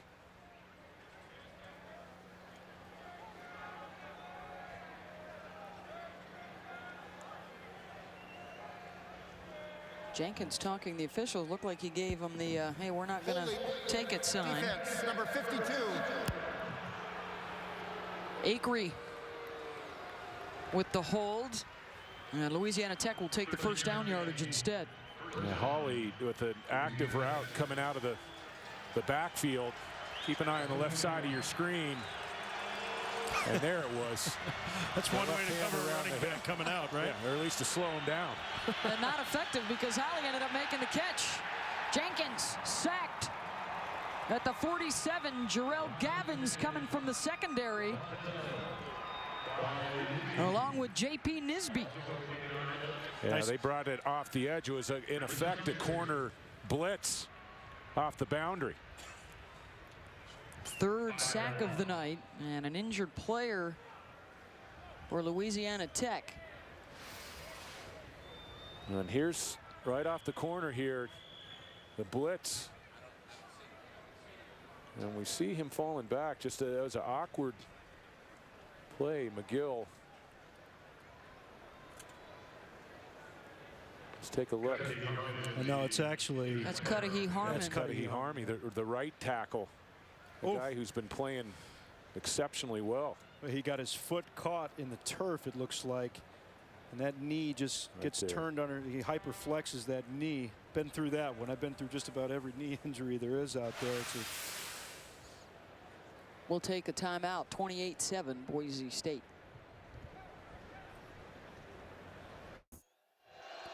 Cudahy Harmon assisted off the field for Louisiana Tech.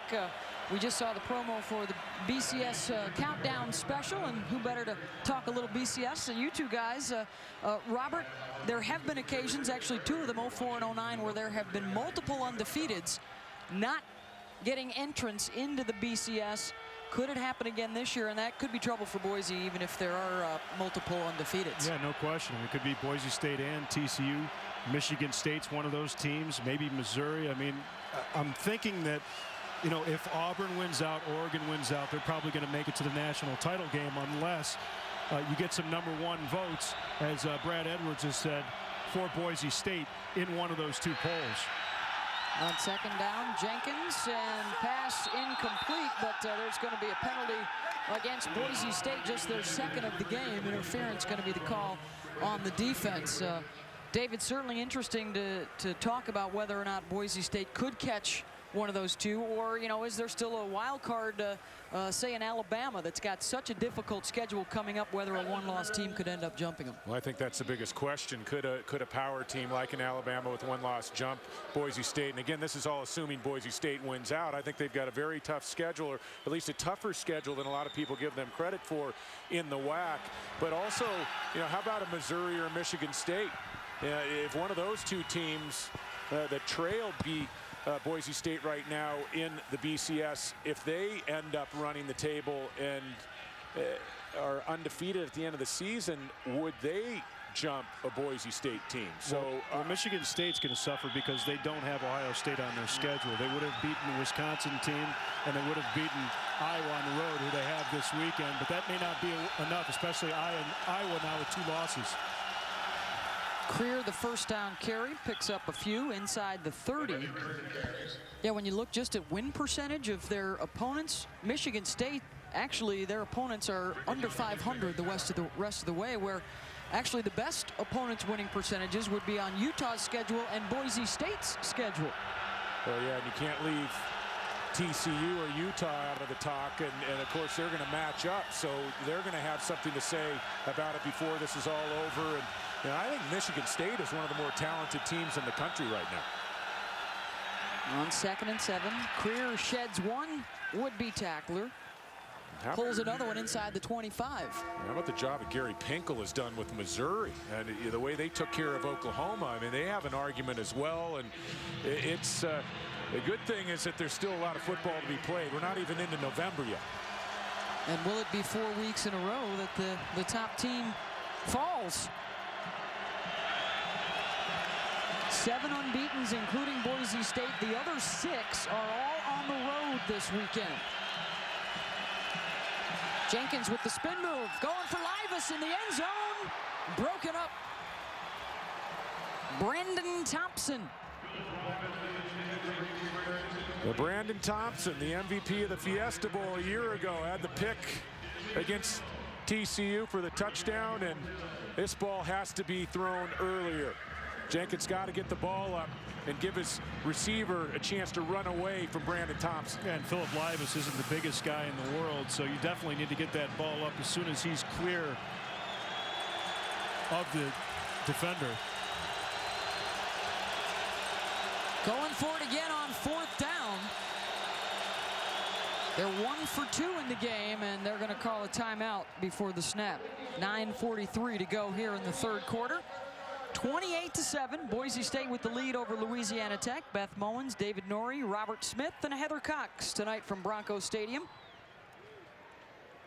Louisiana Tech, they were in it early, tied at 7 in the 1st quarter, but Boise State has scored 3 unanswered touchdowns, using the momentum off of a missed opportunity on an onside kick and an unsportsmanlike conduct penalty against the Louisiana Tech sideline. And it's been, as it has been throughout the last couple of seasons, Kellen Moore doing what he does best. He's 15 for 22 with a couple of TDs tonight. Kellen Moore, we said at the top, plays the position better than any quarterback in the country. All the intangibles. He has enough arm talent to make all the throws necessary in this Boise State offense. And he does it all, even punts, right? And it should have been down at the 2-yard line. That was a 54-yarder, which is the longest punt for Boise State this season. Of course, as good as their offense is, they don't have to punt it a whole lot. On 4th and a couple. Jenkins looking for Livas across the middle. Got it! Touchdown, Louisiana Tech. 23 yards on the score.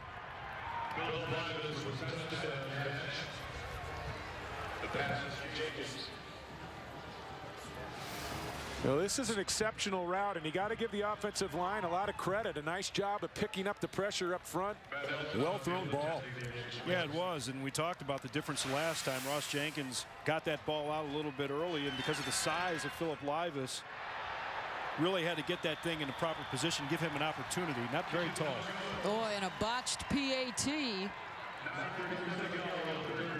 Takes a little bit of wind out of the sails of Livas, but not a whole heck of a lot for Phillip. Hauls it in, 28-13 Broncos.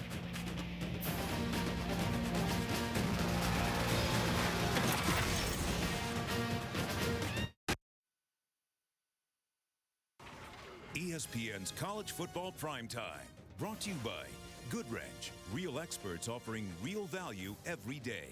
Visit goodwrench.com for details. Well, if you can't decide between pizza, salad, and chicken, then Pizzle Chick is the place for you to stop and check out here in Boise, Idaho, and at Broncos Stadium. A couple of 4th down conversions leading to a 14-play, 80-yard drive for a Tech touchdown. And Boise State will touch the ball for the first time in the second half. Remember last year, Louisiana Tech trailed 27-7 at half before closing to 2 points in the 4th quarter. Titus Young on the run, loses it.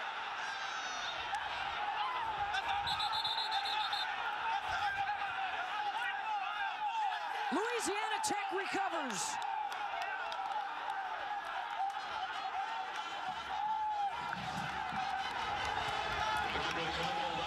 Well, Titus Young here just comes up a little bit short on this ball. This is the problem sometimes in the colder weather. You have to, as a returner, anticipate that the ball is going to be a little bit shorter and really get on your horse right away. Obviously, it's a live ball. You have to get up there and try and get your body completely underneath it, maybe even make a fair catch in that situation. Roosevelt Falls with the recovery. 1st and 10 from the 27 for Louisiana Tech. The first one. Casey gonna throw it. Incomplete. Had a man behind the defense and could not connect with Icaro. Hey, we look back on the turnover here. It looks like Young peeks at the coverage team here. Watch him look down right as the ball's arriving. It didn't look like he followed the football with his eyes there, and he was cognizant of the defenders bearing down on him. Well, you make a fair catch, you don't have to worry about that. That's why when it's that short, you throw up that fair catch signal. Lennon Creer muscles his way to the 21. J.C. Percy with the tackle. Well, you can't get too greedy here if you're Louisiana Tech. I know you want to put 7 more points on the board, but you want to be very, very cognizant of the ball security aspect. Look in the eyes of your running backs in the huddle. Tell them to hold on to the football. You want to make sure you come away with at least 3 points here. 2 of 10 on 3rd downs tonight. Show a little option. Creer takes the pitch, dances the sideline, dives for the marker, and the spot is at the 11, and that's good enough for a 1st down. This was great footwork along the sideline, Robert. Yeah, it really was. And Byron Hout comes from the inside, almost gets there to Creer, but he just outruns him. Nice little toe tapping along the sideline, being very aware of where the 1st down marker was. 71 yards on the ground for Creer tonight.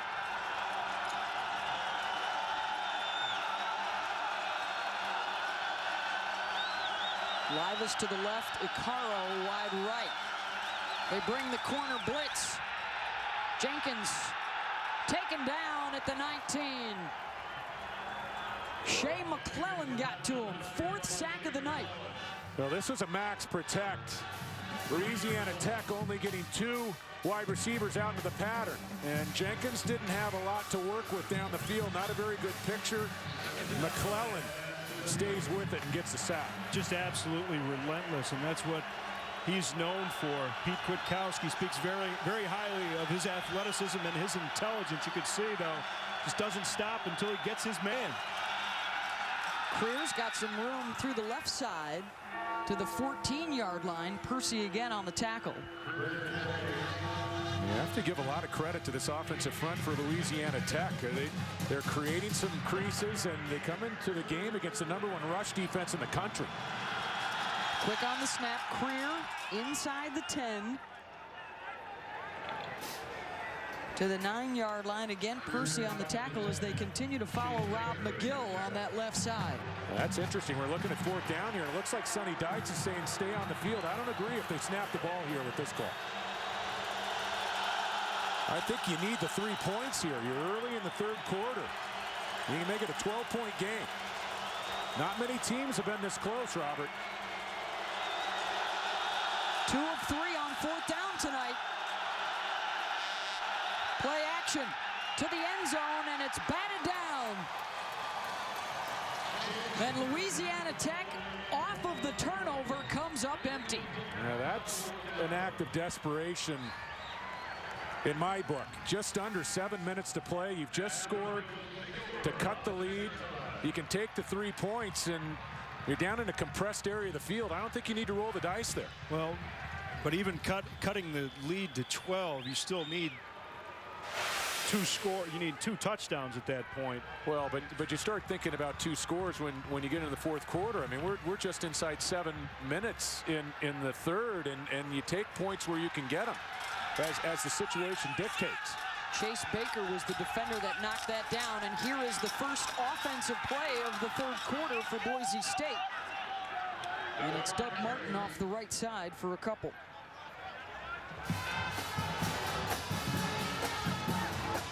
I guess Sonny Dykes just figures, though, that it's very difficult to get the ball into this position, and obviously it was a turnover that got him there. Well, not a turnover, but a fumble on the return that got him down there. Might as well try and get the score. Even missing it, there's still only 2 scores down.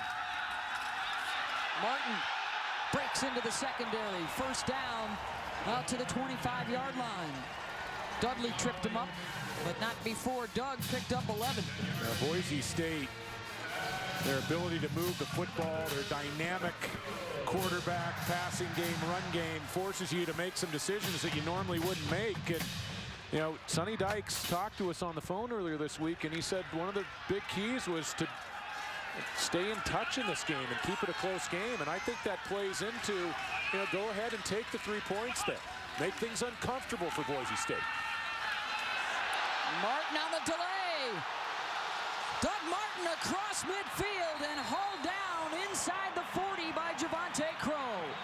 Big swing and momentum off the 4th down stop, and then Boise State coming right back. Boy, Doug Martin, so much fun to talk. We've been talking about this guy all night and the way that he won the starting job. Excellent vision there, nice lateral movement. As I said before, he is a coach's player, not a player's coach, but a coach's player, the kind of guy that they love to have out there because of his enthusiasm and his relentless nature. That's why they call him the muscle hamster. Martin again, and that carry will take him over 100 yards.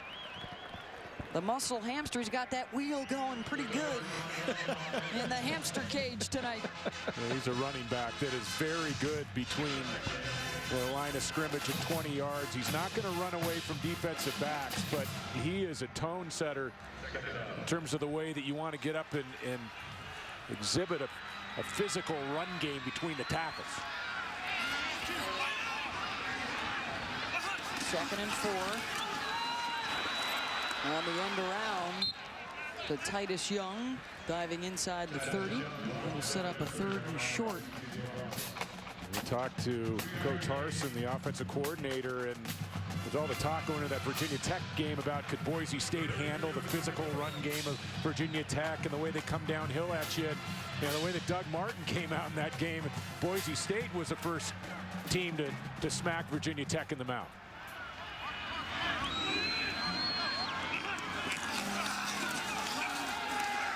Moore rolling out, firing downfield, caught at the 18-yard line by Chris Potter. And what a turnaround from the failed 4th down attempt by La Tech down at the 9-yard line.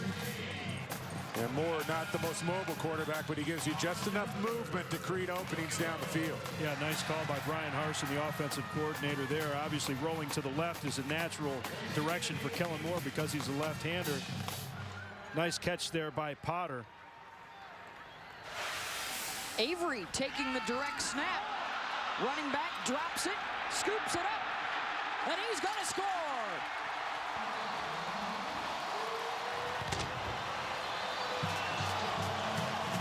$18 yards for the touchdown, and the second time they have scored tonight off of a fumble. And sometimes the best misdirection plays are unintended. Yeah, this is just how they drew this thing up. It looks like Jeremy Avery is trying to fake the handoff there. Ball just gets knocked away from him. Not used to doing a whole lot of handing the ball off. Just doesn't quite have it in the right spot there for the mesh. Picks it up and gets the touchdown. Sonny Dykes, sorry, Beth, just moments ago looked like he was going to be back in this football game. 6th touchdown of the year for Avery, and you're right, David, that's what could have been a 10-point swing. The field goal that wasn't, and the touchdown that was.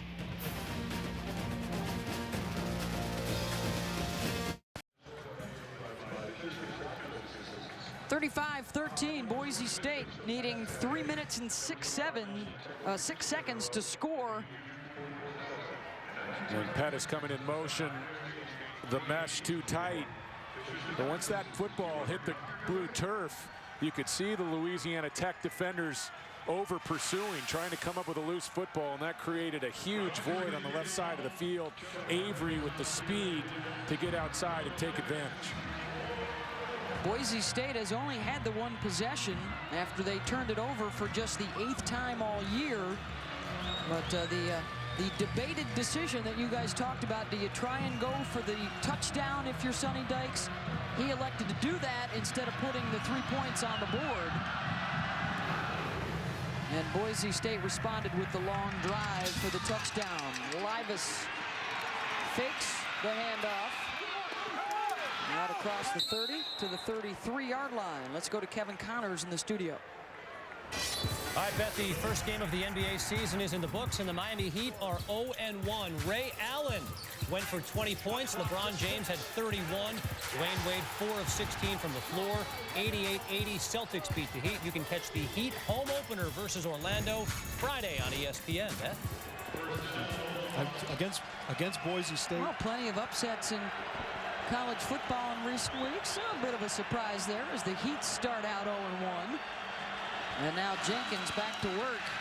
Hit in the backfield, and the ball pops loose. And Boise's got it. Broncos force the turnover, and Jerron Johnson with the recovery. The penetration created this turnover. The defensive front getting into the backfield. And that is just a great job getting to the football. Tyrone Crawford with the penetration, and Jerron Johnson, the safety, up to cover it. 35-13 our score here tonight. I want to remind you, Saturday at 3:30 Eastern, a couple of other undefeateds put their unblemished records on the line. Michigan State at Iowa, Missouri at Nebraska. Both games can be seen nationally on either ABC or ESPN. For more info, log on to ESPN.com. Avery, who just scored the 18-yard touchdown, couldn't get the corner.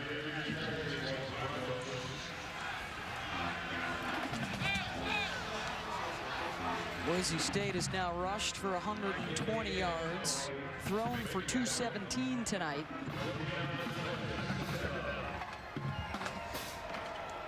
Kellen Moore has tied the school record with 82 touchdowns for his career. Moore complete to his tight end, Tommy Gallardo, deep across the middle. Boise State at 6-0, and they join this group. All the others on the road on Saturday. Well, what really jumps out at me is not many teams here you would have predicted at the start of the season that would have been undefeated at this point. Maybe Boise State, certainly, TCU you give a shot, but the remaining 5 teams there, big surprises. Utah will host TCU on November 6th, so at least one of those teams will not stay unbeaten. I believe Utah gets Air Force this week, and of course Air Force going to be hurt now for the rest of the year. Jared, their second leading rusher, is out for the year. That's going to hurt them, but Air Force playing a lot better than I thought they would this year. They're going to give Utah a challenge. Utah yet to muster a win against a BCS top 25 opponent. So these next few weeks, Air Force will have TCU the following weekend, and then a trip to Notre Dame right after that. I think Pitt was ranked in the top 25 when they beat them, but that was a different Pitt team at the beginning of the year. Yeah, and they're not in the BCS top 25.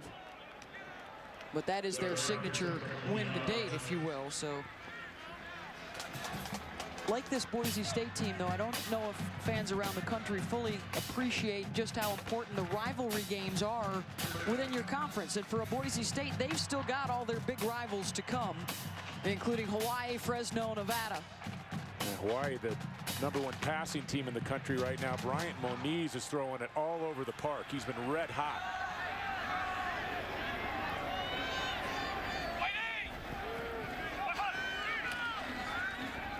Moore got his man. Tyler Shoemaker continues to add to his career high night. He's got 6 catches now. And you got to play the game with courage when you're running inside routes down near the goal line. Yeah, you certainly do. And Chris Carter said it best. Going across the middle makes the great ones average and the average ones pathetic.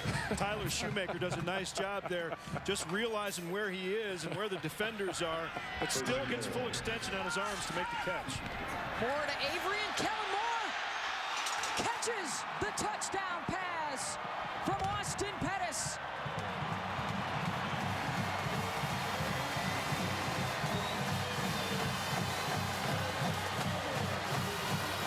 Austin Pettis, his second TD pass of the year, and he gets it back to the quarterback. That wouldn't be a night with Boise State unless you got a little of this, Robert. And I don't know if they're the best team in the country, but they're certainly one of the more exciting teams to watch in the country. 2 possessions, 2 scores here in the third quarter to bust it open. 42-13, Boise State.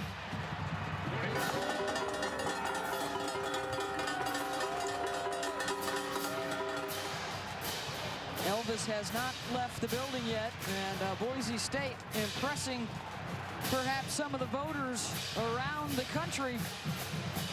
A couple Broncos backers making their way up from Las Vegas.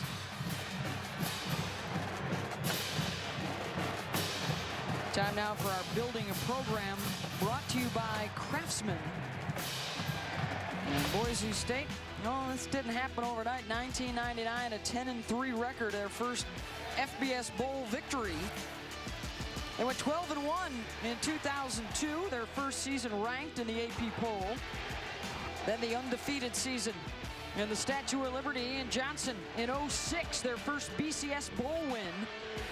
And then last year, a second undefeated season and the win at the Fiesta Bowl against TCU. Currently, they are #3 in the BCS standings, the highest that a non-AQ team has ever been. How about that fake punt in the Fiesta Bowl? Brotzman to Efaw. More trickery. Livas from the goal line. Nice cut out across the 25, and the ball pops loose again.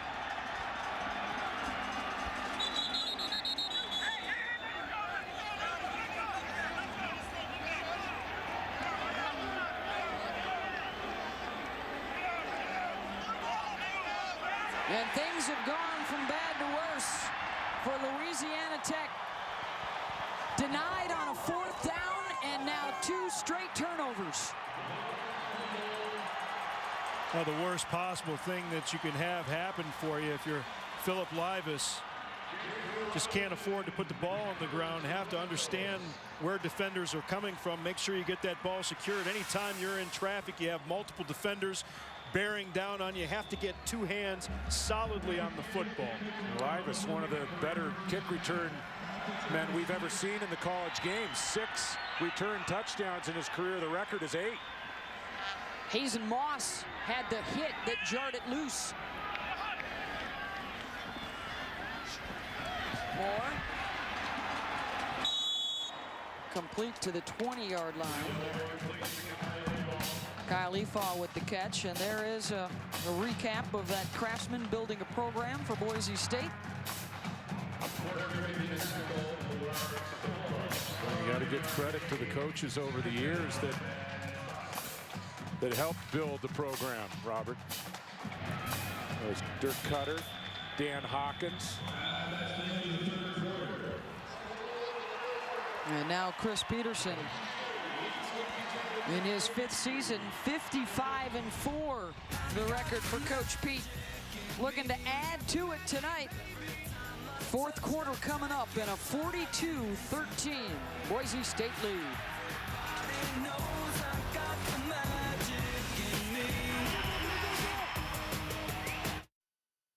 The Rose, Fiesta, Orange, Sugar, and the Tostitos BCS National Championship game. ESPN, the BCS lives here. Boise State with the lead over Louisiana Tech, 42-13 as we head into the 4th quarter. Broncos on the move. 2nd down and 5 from the 21, and a new quarterback in for Boise State.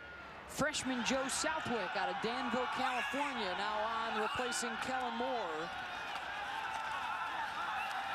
They give to Avery, nowhere to go to the left, gets back to the middle of the field and taken down after a loss of 1. Southwick gives him a nice combination of mobility and passing, and you know, to close the book on the decision by Sonny Dykes less than 7 minutes ago, Louisiana Tech had a chance to cut the lead to 12. Now the lead's 29, and Kellen Moore's out of the game. And that's how quickly things can turn around, and that's a great way to lose touch in a game and not keep it close. And that looks like Moore's back in the game, huh? Right back in. Moore just out for the play, now returns. Firing across the middle, and he's picked off for just the 2nd time this year. Solomon Randall to the 41-yard line. Solomon Randall making the interception for the Bulldogs. Well, they take him out for 1 snap, bring him back in, and this is a very rare mistake by Kellen Moore. Coming into the game over the last 2 years, Robert, 55 touchdowns, only 4 interceptions. Yeah, and Solomon Randall looks like just dropped back underneath or dropped back into the zone there. Kellen Moore never saw him. Interesting, before the interception against Wyoming, it was Louisiana Tech where Kellen Moore had his last interception last season. Just the 1 pick in his last 11 games before Randall took that one. Creer coming out of the backfield to make the catch. Pinballing inside the 45. Jerron Johnson finally took him down. Talking to the coaching staff for Louisiana Tech earlier this week, they said that they thought Boise State would worry about style points if they could get them into the 4th quarter in a close game. And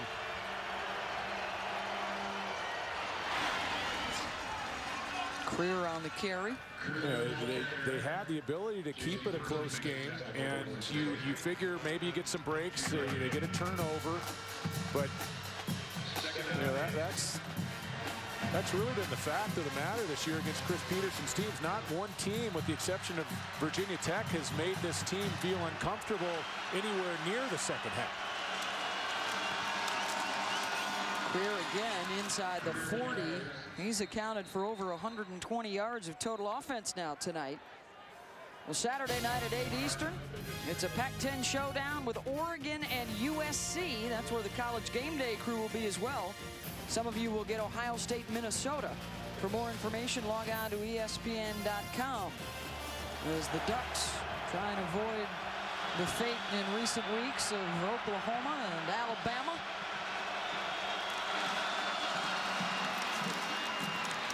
Inside give to Holly to the 30-yard line. First down.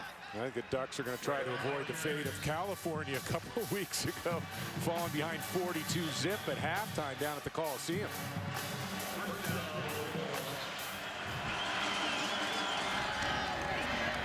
Jenkins on first down, ball jarred loose. Winston Venable got his hand in there. Kerry Fortson was able to get it back. Heather Cox has some news for us down on the field. Beth, right now both sides without a starter. Louisiana Tech's Gadahi Harmon was taken to the locker room on a cart after injuring his right knee. It certainly appeared to be in a tremendous amount of pain.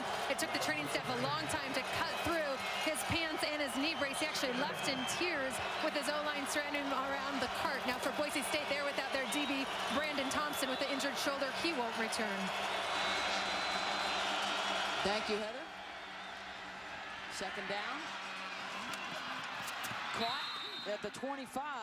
Tali Baccaro got it. Close to another first down. Looks like they'll be about a yard short at the 23. Boy, fortunate what happened to Harmon there. Those knee braces those linemen wear are made to stop hyperextensions and side to side, but not the hyperflexing. Greer to the 21, and it looks like he's got enough for the first down.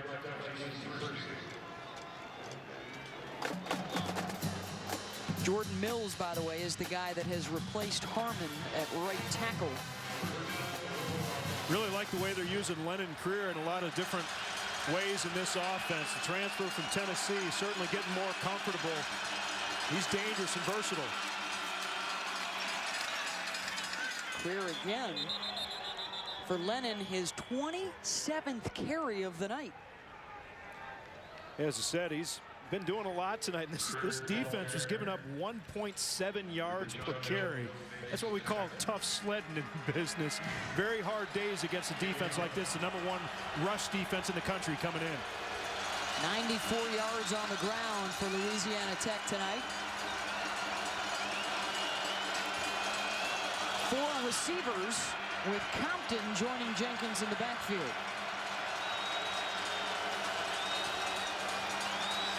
The pump, the delivery down the sideline, incomplete, looking for a Caro. Now, those that make the argument that Boise State should play in the national title game with an undefeated season, I think statistically you have some support there.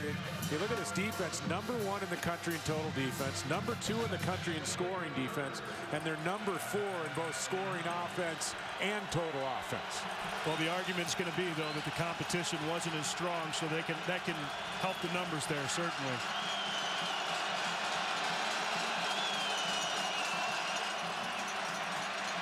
Jenkins on 3rd and long, tipped and caught at the 5-yard line. Nice job by the offensive line. Got some stunning going on. Boise State along the defensive line picked that up and give Ross Jenkins an opportunity to make the throw. And that ball got through Hout, the middle linebacker. Hout thought he had an interception, and it just got through him. David Grew made the catch. 1st and goal, Louisiana Tech. Lennon Greer off the right side to the 4. The defensive players love to get their names in the paper, and they love turnovers. And watch Hout. Hout 94 and after the plays. Yeah, that was an opportunity to go the other way with it. Greer can't get the corner. Stopped by Jerron Johnson. 3rd and goal. He's been impressive. I've been very impressed with Greer and his resolve, and made some nice plays coming out of the backfield, catching the football to complement a workman-like effort, packing the mail tonight.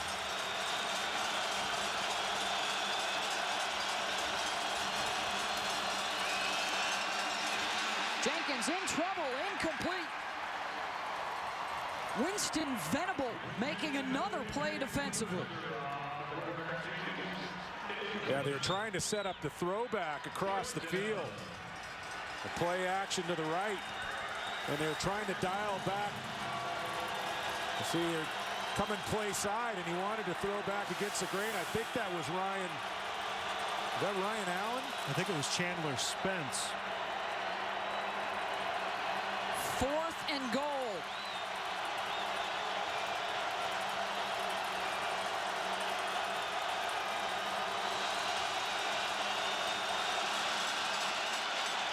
Jenkins, incomplete. Overthrowing Richie Casey. And for the second time tonight, La Tech gets inside the 10-yard line and can't put any points on the board.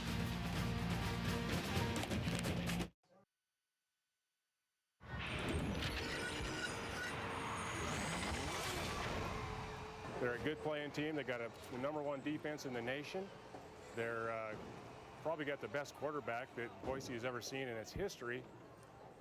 Give them a chance. Give them a shot. They deserve it. Let us prove that they can do what they say they can. Dropping a little BCS knowledge at the local bowling center. And on the scoreboard, 42-13. Boise State in front, and for the second time in this second half, they deny Louisiana Tech inside the 10-yard line, and they'll take over on downs. Kellen Moore still in at quarterback. Big opening for Doug Martin up the middle. Well, Robert, you were talking about the discipline of Boise State. Watch Iloka stay at home. They're going to try to set up a throwback here to the tight end, play side action, and Iloka does a great job of running with Chandler Spence at the top of the screen. And it's nothing there for Jenkins. He has to go ahead and eat the football.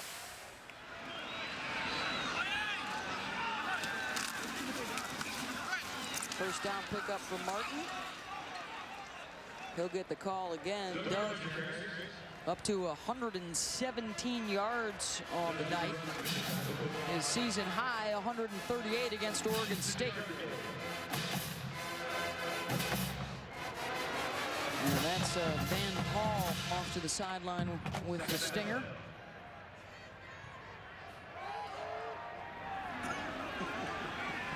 Boise State hoping the Halloween weekend will be a house of horrors for the other unbeatens, who all have to head onto the road. Moore up top, got his man, Titus Young inside the 30.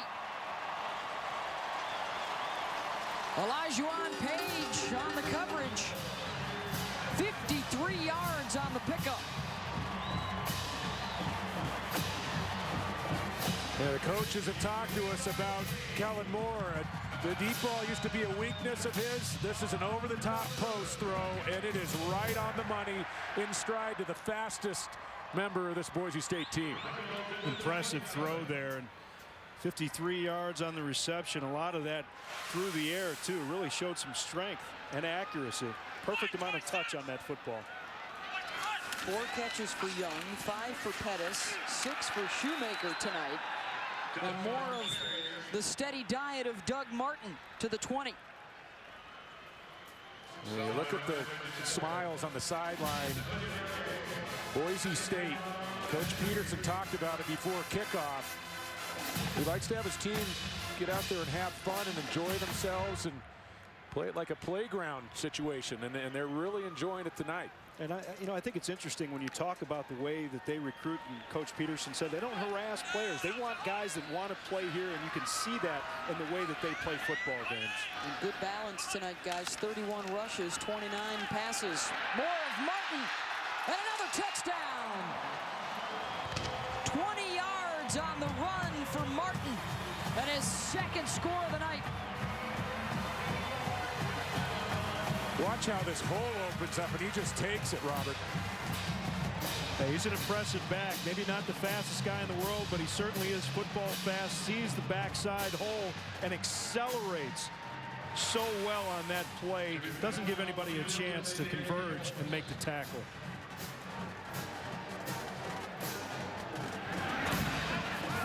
Extra is good.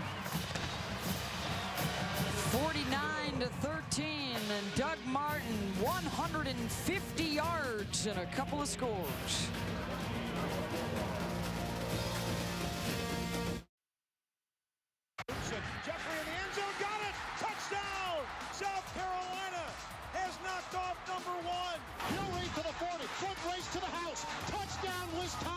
the second straight week, the #1 team goes down. McGaffey breaking free, has a seam. The kicker can't trip him up. Will it be back-to-back weeks? Yes! Another #1 has bitten the dust. 3 weeks in a row of upsets. Will it be 4 straight? #1 Auburn visiting Ole Miss Saturday night at 6 Eastern on ESPN2. Check this game out on your phone and online. For more info, log on to ESPN.com. Auburn and Oregon, the 2 teams in front of Boise State this week in the BCS standings. And the Broncos beating up on Louisiana Tech 49-13. Livas receives the kickoff at the 4 to the 24. Auburn has jumped to the top spot, followed by Oregon, then Boise State. Missouri, the big mover this week, they jump up 5 spots to #6.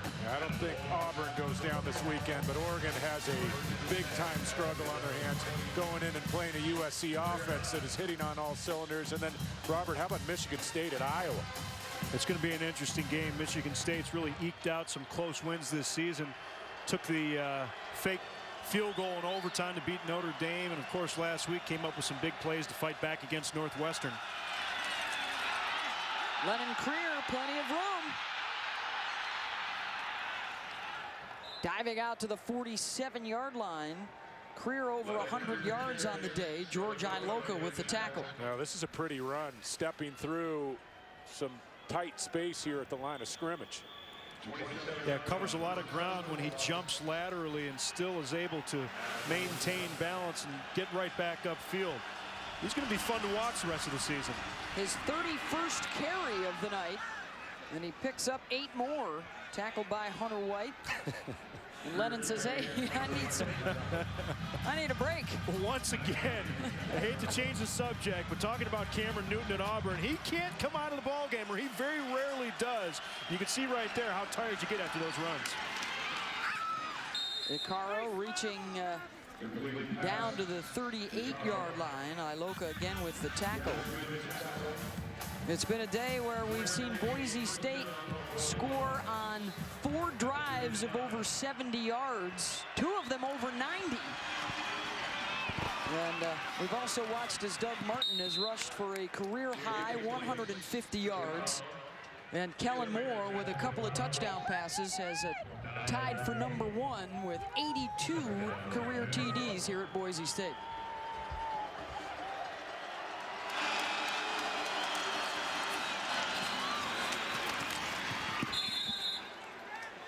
Bumped out of bounds at the 14-yard line is Andrew Guillat. There's been another Kellen Moore-like night, and in my mind, I think it's Kellen Moore right now and Cam Newton. No disrespect to Michael James, but I think those 2 quarterbacks are neck and neck for the Heisman at this point. Nice cutback. Ray Holly still on his feet and inside the 10-yard line. Nimble little move there by Ray Holly, getting the spins in there. He's a nice little change of pace from Creer.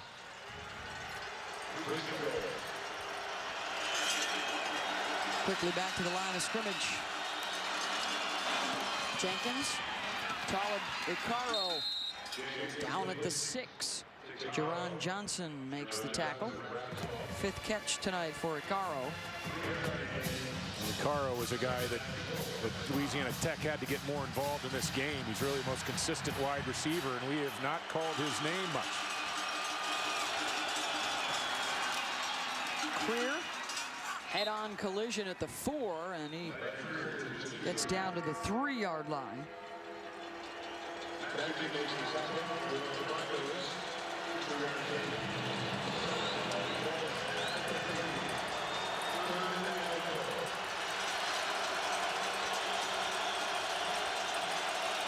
Third and goal. Creer. Twice they have been inside the 10 and have not scored, and here they are again, 4th and goal. Well, Coach Peterson says that they don't play for style points, but this could be the 3rd time that Boise State's defense has turned Louisiana Tech away in the red zone. Looked like all kinds of movement up front, and there is a flag now.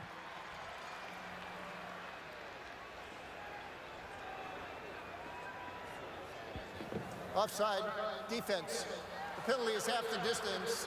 Replay, 4th down. Deron Mackey, I believe. Well, it's just human nature as we watch some of the movement in the neutral zone there, Robert, but 49-13 looks a lot better than 49-20. When you're speaking to the pollsters.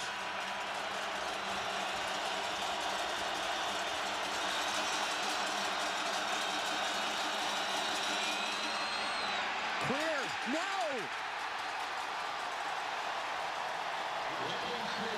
Boise State's defense responds again. Hunter White leading the charge.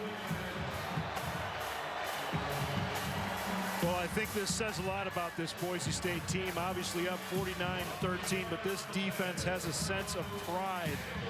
And Pete Kwiatkowski, the defensive coordinator, he teaches these guys to play every play absolutely to the whistle. You see Shea McClellan there coming up with the final push. Get career down. So Boise State will get the ball back and a chance to revisit one of the most memorable moments in school history. In the 07 Fiesta Bowl, Ian Johnson taking it in to score. And a stunning upset of Oklahoma. And Heather Cox down on the field's got a special guest for us. Indeed, a very familiar face if you watch that Fiesta Bowl. Ian Johnson, moments we will never forget if we're college football fans. What do you remember the most from that night? I just remember the whole Bronco Nation just being so great behind us. Everyone felt like we could definitely win that game. And, I mean, from the very get-go, we all knew we could win. And the crowd was great. The team was great. It was just a magical day all around. Ian, it's certainly great to see you here, but we're sorry for the reason you are here after spending time with the Vikings and the Cardinals. You did get released. What are your prospects for a new NFL home? I mean, hopefully the goal is to get back on the Arizona squad. If not, I mean, I'm out here right now getting myself ready every single day, keeping sure I'm ready for that call whenever it does happen. But, I mean, any team really could happen. I mean, a running back can go down, and I can get that call right away. So it's kind of sad to think that that's what I'm waiting for, is someone else to get hurt, but it's kind of part of the game, and, I mean, I'm just playing. Let's talk a little big-picture college football. You were at the beginning of all the BCS buzz for Boise State. Now they're at number 3. Right now on the outside looking in, do you think if Boise State finishes undefeated, they deserve a shot at the national championship game? In my opinion, whatever Boise State gets in the end, they will deserve. I mean, the system has worked for us before. It's going to work for us again. I mean, if in the end. Oh, we seem to have had a technical difficulty there with Heather Cox talking with Ian Johnson. Yeah, Joe Southwick, I think, just able to get out of the end zone and avoid the safety. Loss of the yard. Might have been sabotaged by the Michigan State or a Missouri backer there. I want to hear any pro BCS talk on Boise State's end. Boise State 12-0 that year, and were passed over by an 11-1 Florida team. And then last year, Boise 13-0. Unlucky for them, there were 5 unbeatens last year. 3 of them had to miss out. Well, I think the important thing for Boise State, though, is how high they started in the initial polls. And for people that are complaining about Boise State in the BCS rankings, you can't blame it on the pollsters. It's the computers that have them so low, and that is just based on their schedule and their wins. And there's really nothing that they can do to change that equation for the computers if it's going to remain the objective component of the BCS standings. Well, and one of the ironies that has a lot of Boise State fans puzzled is the fact that Oregon is actually ranked lower in the computers and yet above them due to the human element. So all kinds of intrigue surrounding whether or not they will get the opportunity. With the timeout here, let's take a look at our coverage spotlight brought to you by Travelers Insurance. Boise State has given up some yards tonight, and more yards than they have in the last 2 to 3 weeks. But when Louisiana Tech has gotten down in the red zone, especially in the second half, Boise State has stiffened, and they've kept this score at an impressive level when it comes to the pollsters, not the computers. Margin of victory does not figure in with the computers. Philip Livis going to pick it up on the hop. Tackled around the 36-yard line. We'll take a break with 2:05 to go.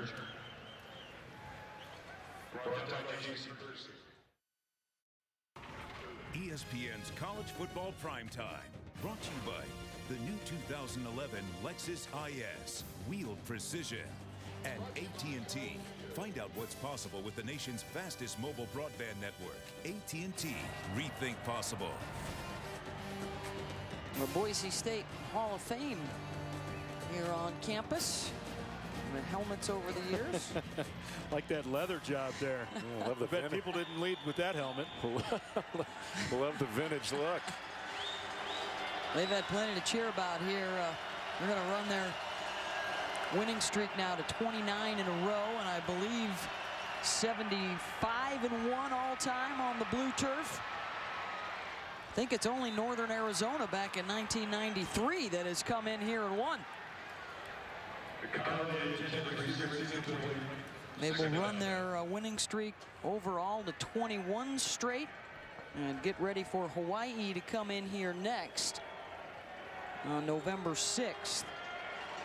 And for Kellen Moore, another outstanding night. He threw a couple of touchdowns, hit on 71% of his passes, nearly 300 yards. He also caught a touchdown and punted the ball, the longest punt of the year for Boise State. The one blemish, the interception, just his second of the season. Reminder coming your way, we've got more unbeatens putting those records on the line this weekend. Saturday at 3:30 Eastern, Michigan State at Iowa, Missouri at Nebraska. Both games can be seen nationally either on ABC or ESPN. For more info, log on to ESPN.com. And the wins in either one of those games by Iowa or Nebraska, they wouldn't really be classified as upsets.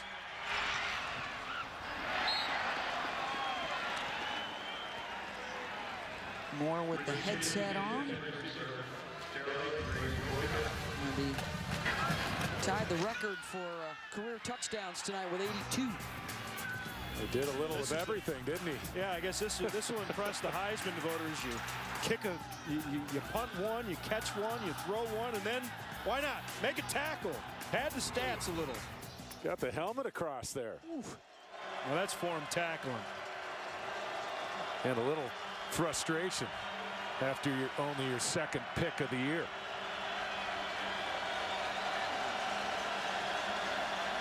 Got some assistance today from Doug Martin, a career-high 150 yards rushing. Jenkins completes the pass very near the first down marker at the 26. Also a career high for Tyler Shoemaker, 124 yards on 6 catches and a touchdown tonight. Yeah, he had a big night. Nice job by Jenkins hanging in there and hitting that ball, but look at the numbers. Well, you know, you talked about having the defensive players still on the field. Now Chase Baker goes down. So having the starters on the field at this time certainly can be dangerous. Well, and you know, Coach Peterson, he says, I'm not interested in style points, and when you sit down with him, you really believe him. But you look at that, you know, up until this possession, there have been a number of starters that have been in the game, and good news for Boise State as Baker walks off under his own power. You will be able to see plenty more of the Broncos. ESPNU for their Hawaii game November 6th, and then 3 more games in November on ESPN2.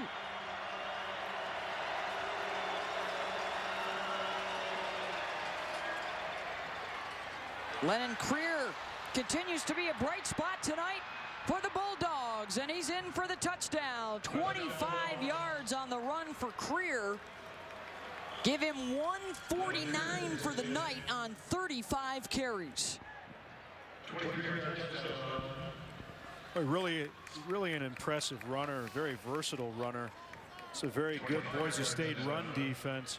But Creer does just a nice job of maintaining his balance, fights through a couple attempted tackles there, then turns on the speed and gets to the corner. Tough to do, really, after the running that he's done up to this point. You know, you getting into that 30-plus carry mode, and that's tough to do, especially when some of those early carries were such short ones and so many defensive players pounding on him. Boy, and that's another big-time playmaker for that defense. Starter Jerron Johnson, who's down on the turf, their leading tackler. Hawaii is coming in next for the Boise State Broncos, and a trip up to Moscow to take on their arch rivals.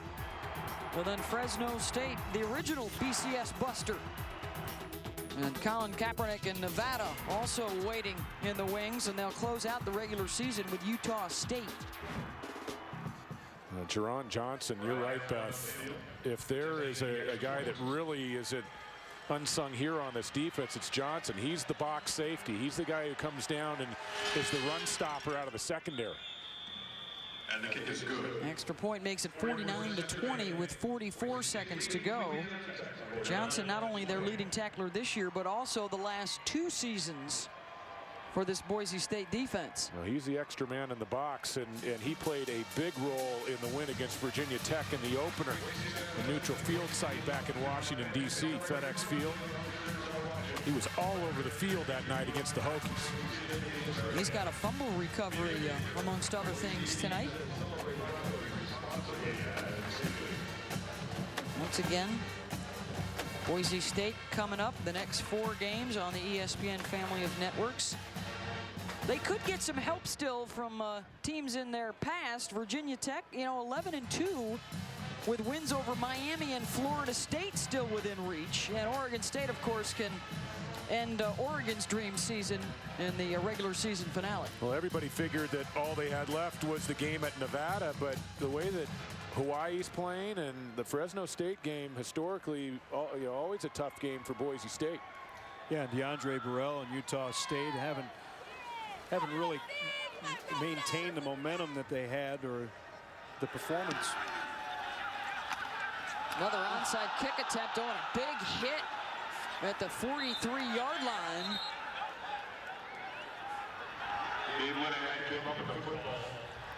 Number 18, Aaron Burks, gets up off the turf. Yeah, I always wanted to ask off the hands team duty.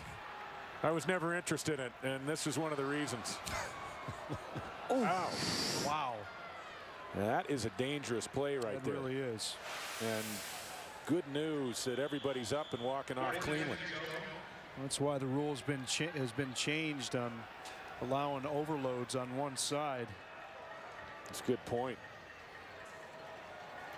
Boise State was able to recover the kick.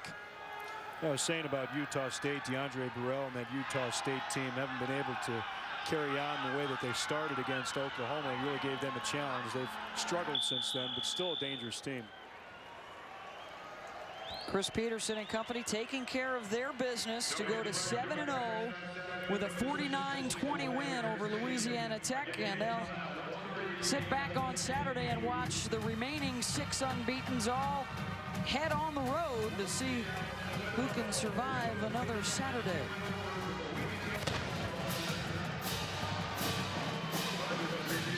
They call it taking care of business, and there are some anxious moments for Boise State. It almost turned into a tight game in the 3rd quarter, but ultimately 49-20. You're in good shape. And the thing that impresses me the most about this Boise State team is the effort that they play with constantly. Obviously, they've got better players now. They've been recruiting better, getting some good talent in here. But you just never see guys walking around. You always see them at maximum effort, always in the right place, very well coached, but very disciplined players. Consummate team effort. Kellen Moore hits on 71% of his passes. Doug Martin rushes for a career-high 150 yards. And the defense stymies Louisiana Tech 3 times inside the 10-yard line. And it all adds up to the 49-20 win. Coming up next on ESPN2, 30 for 30, Fernando Nation, presented by Cadillac. This has been a presentation of ESPN, the worldwide leader in sports.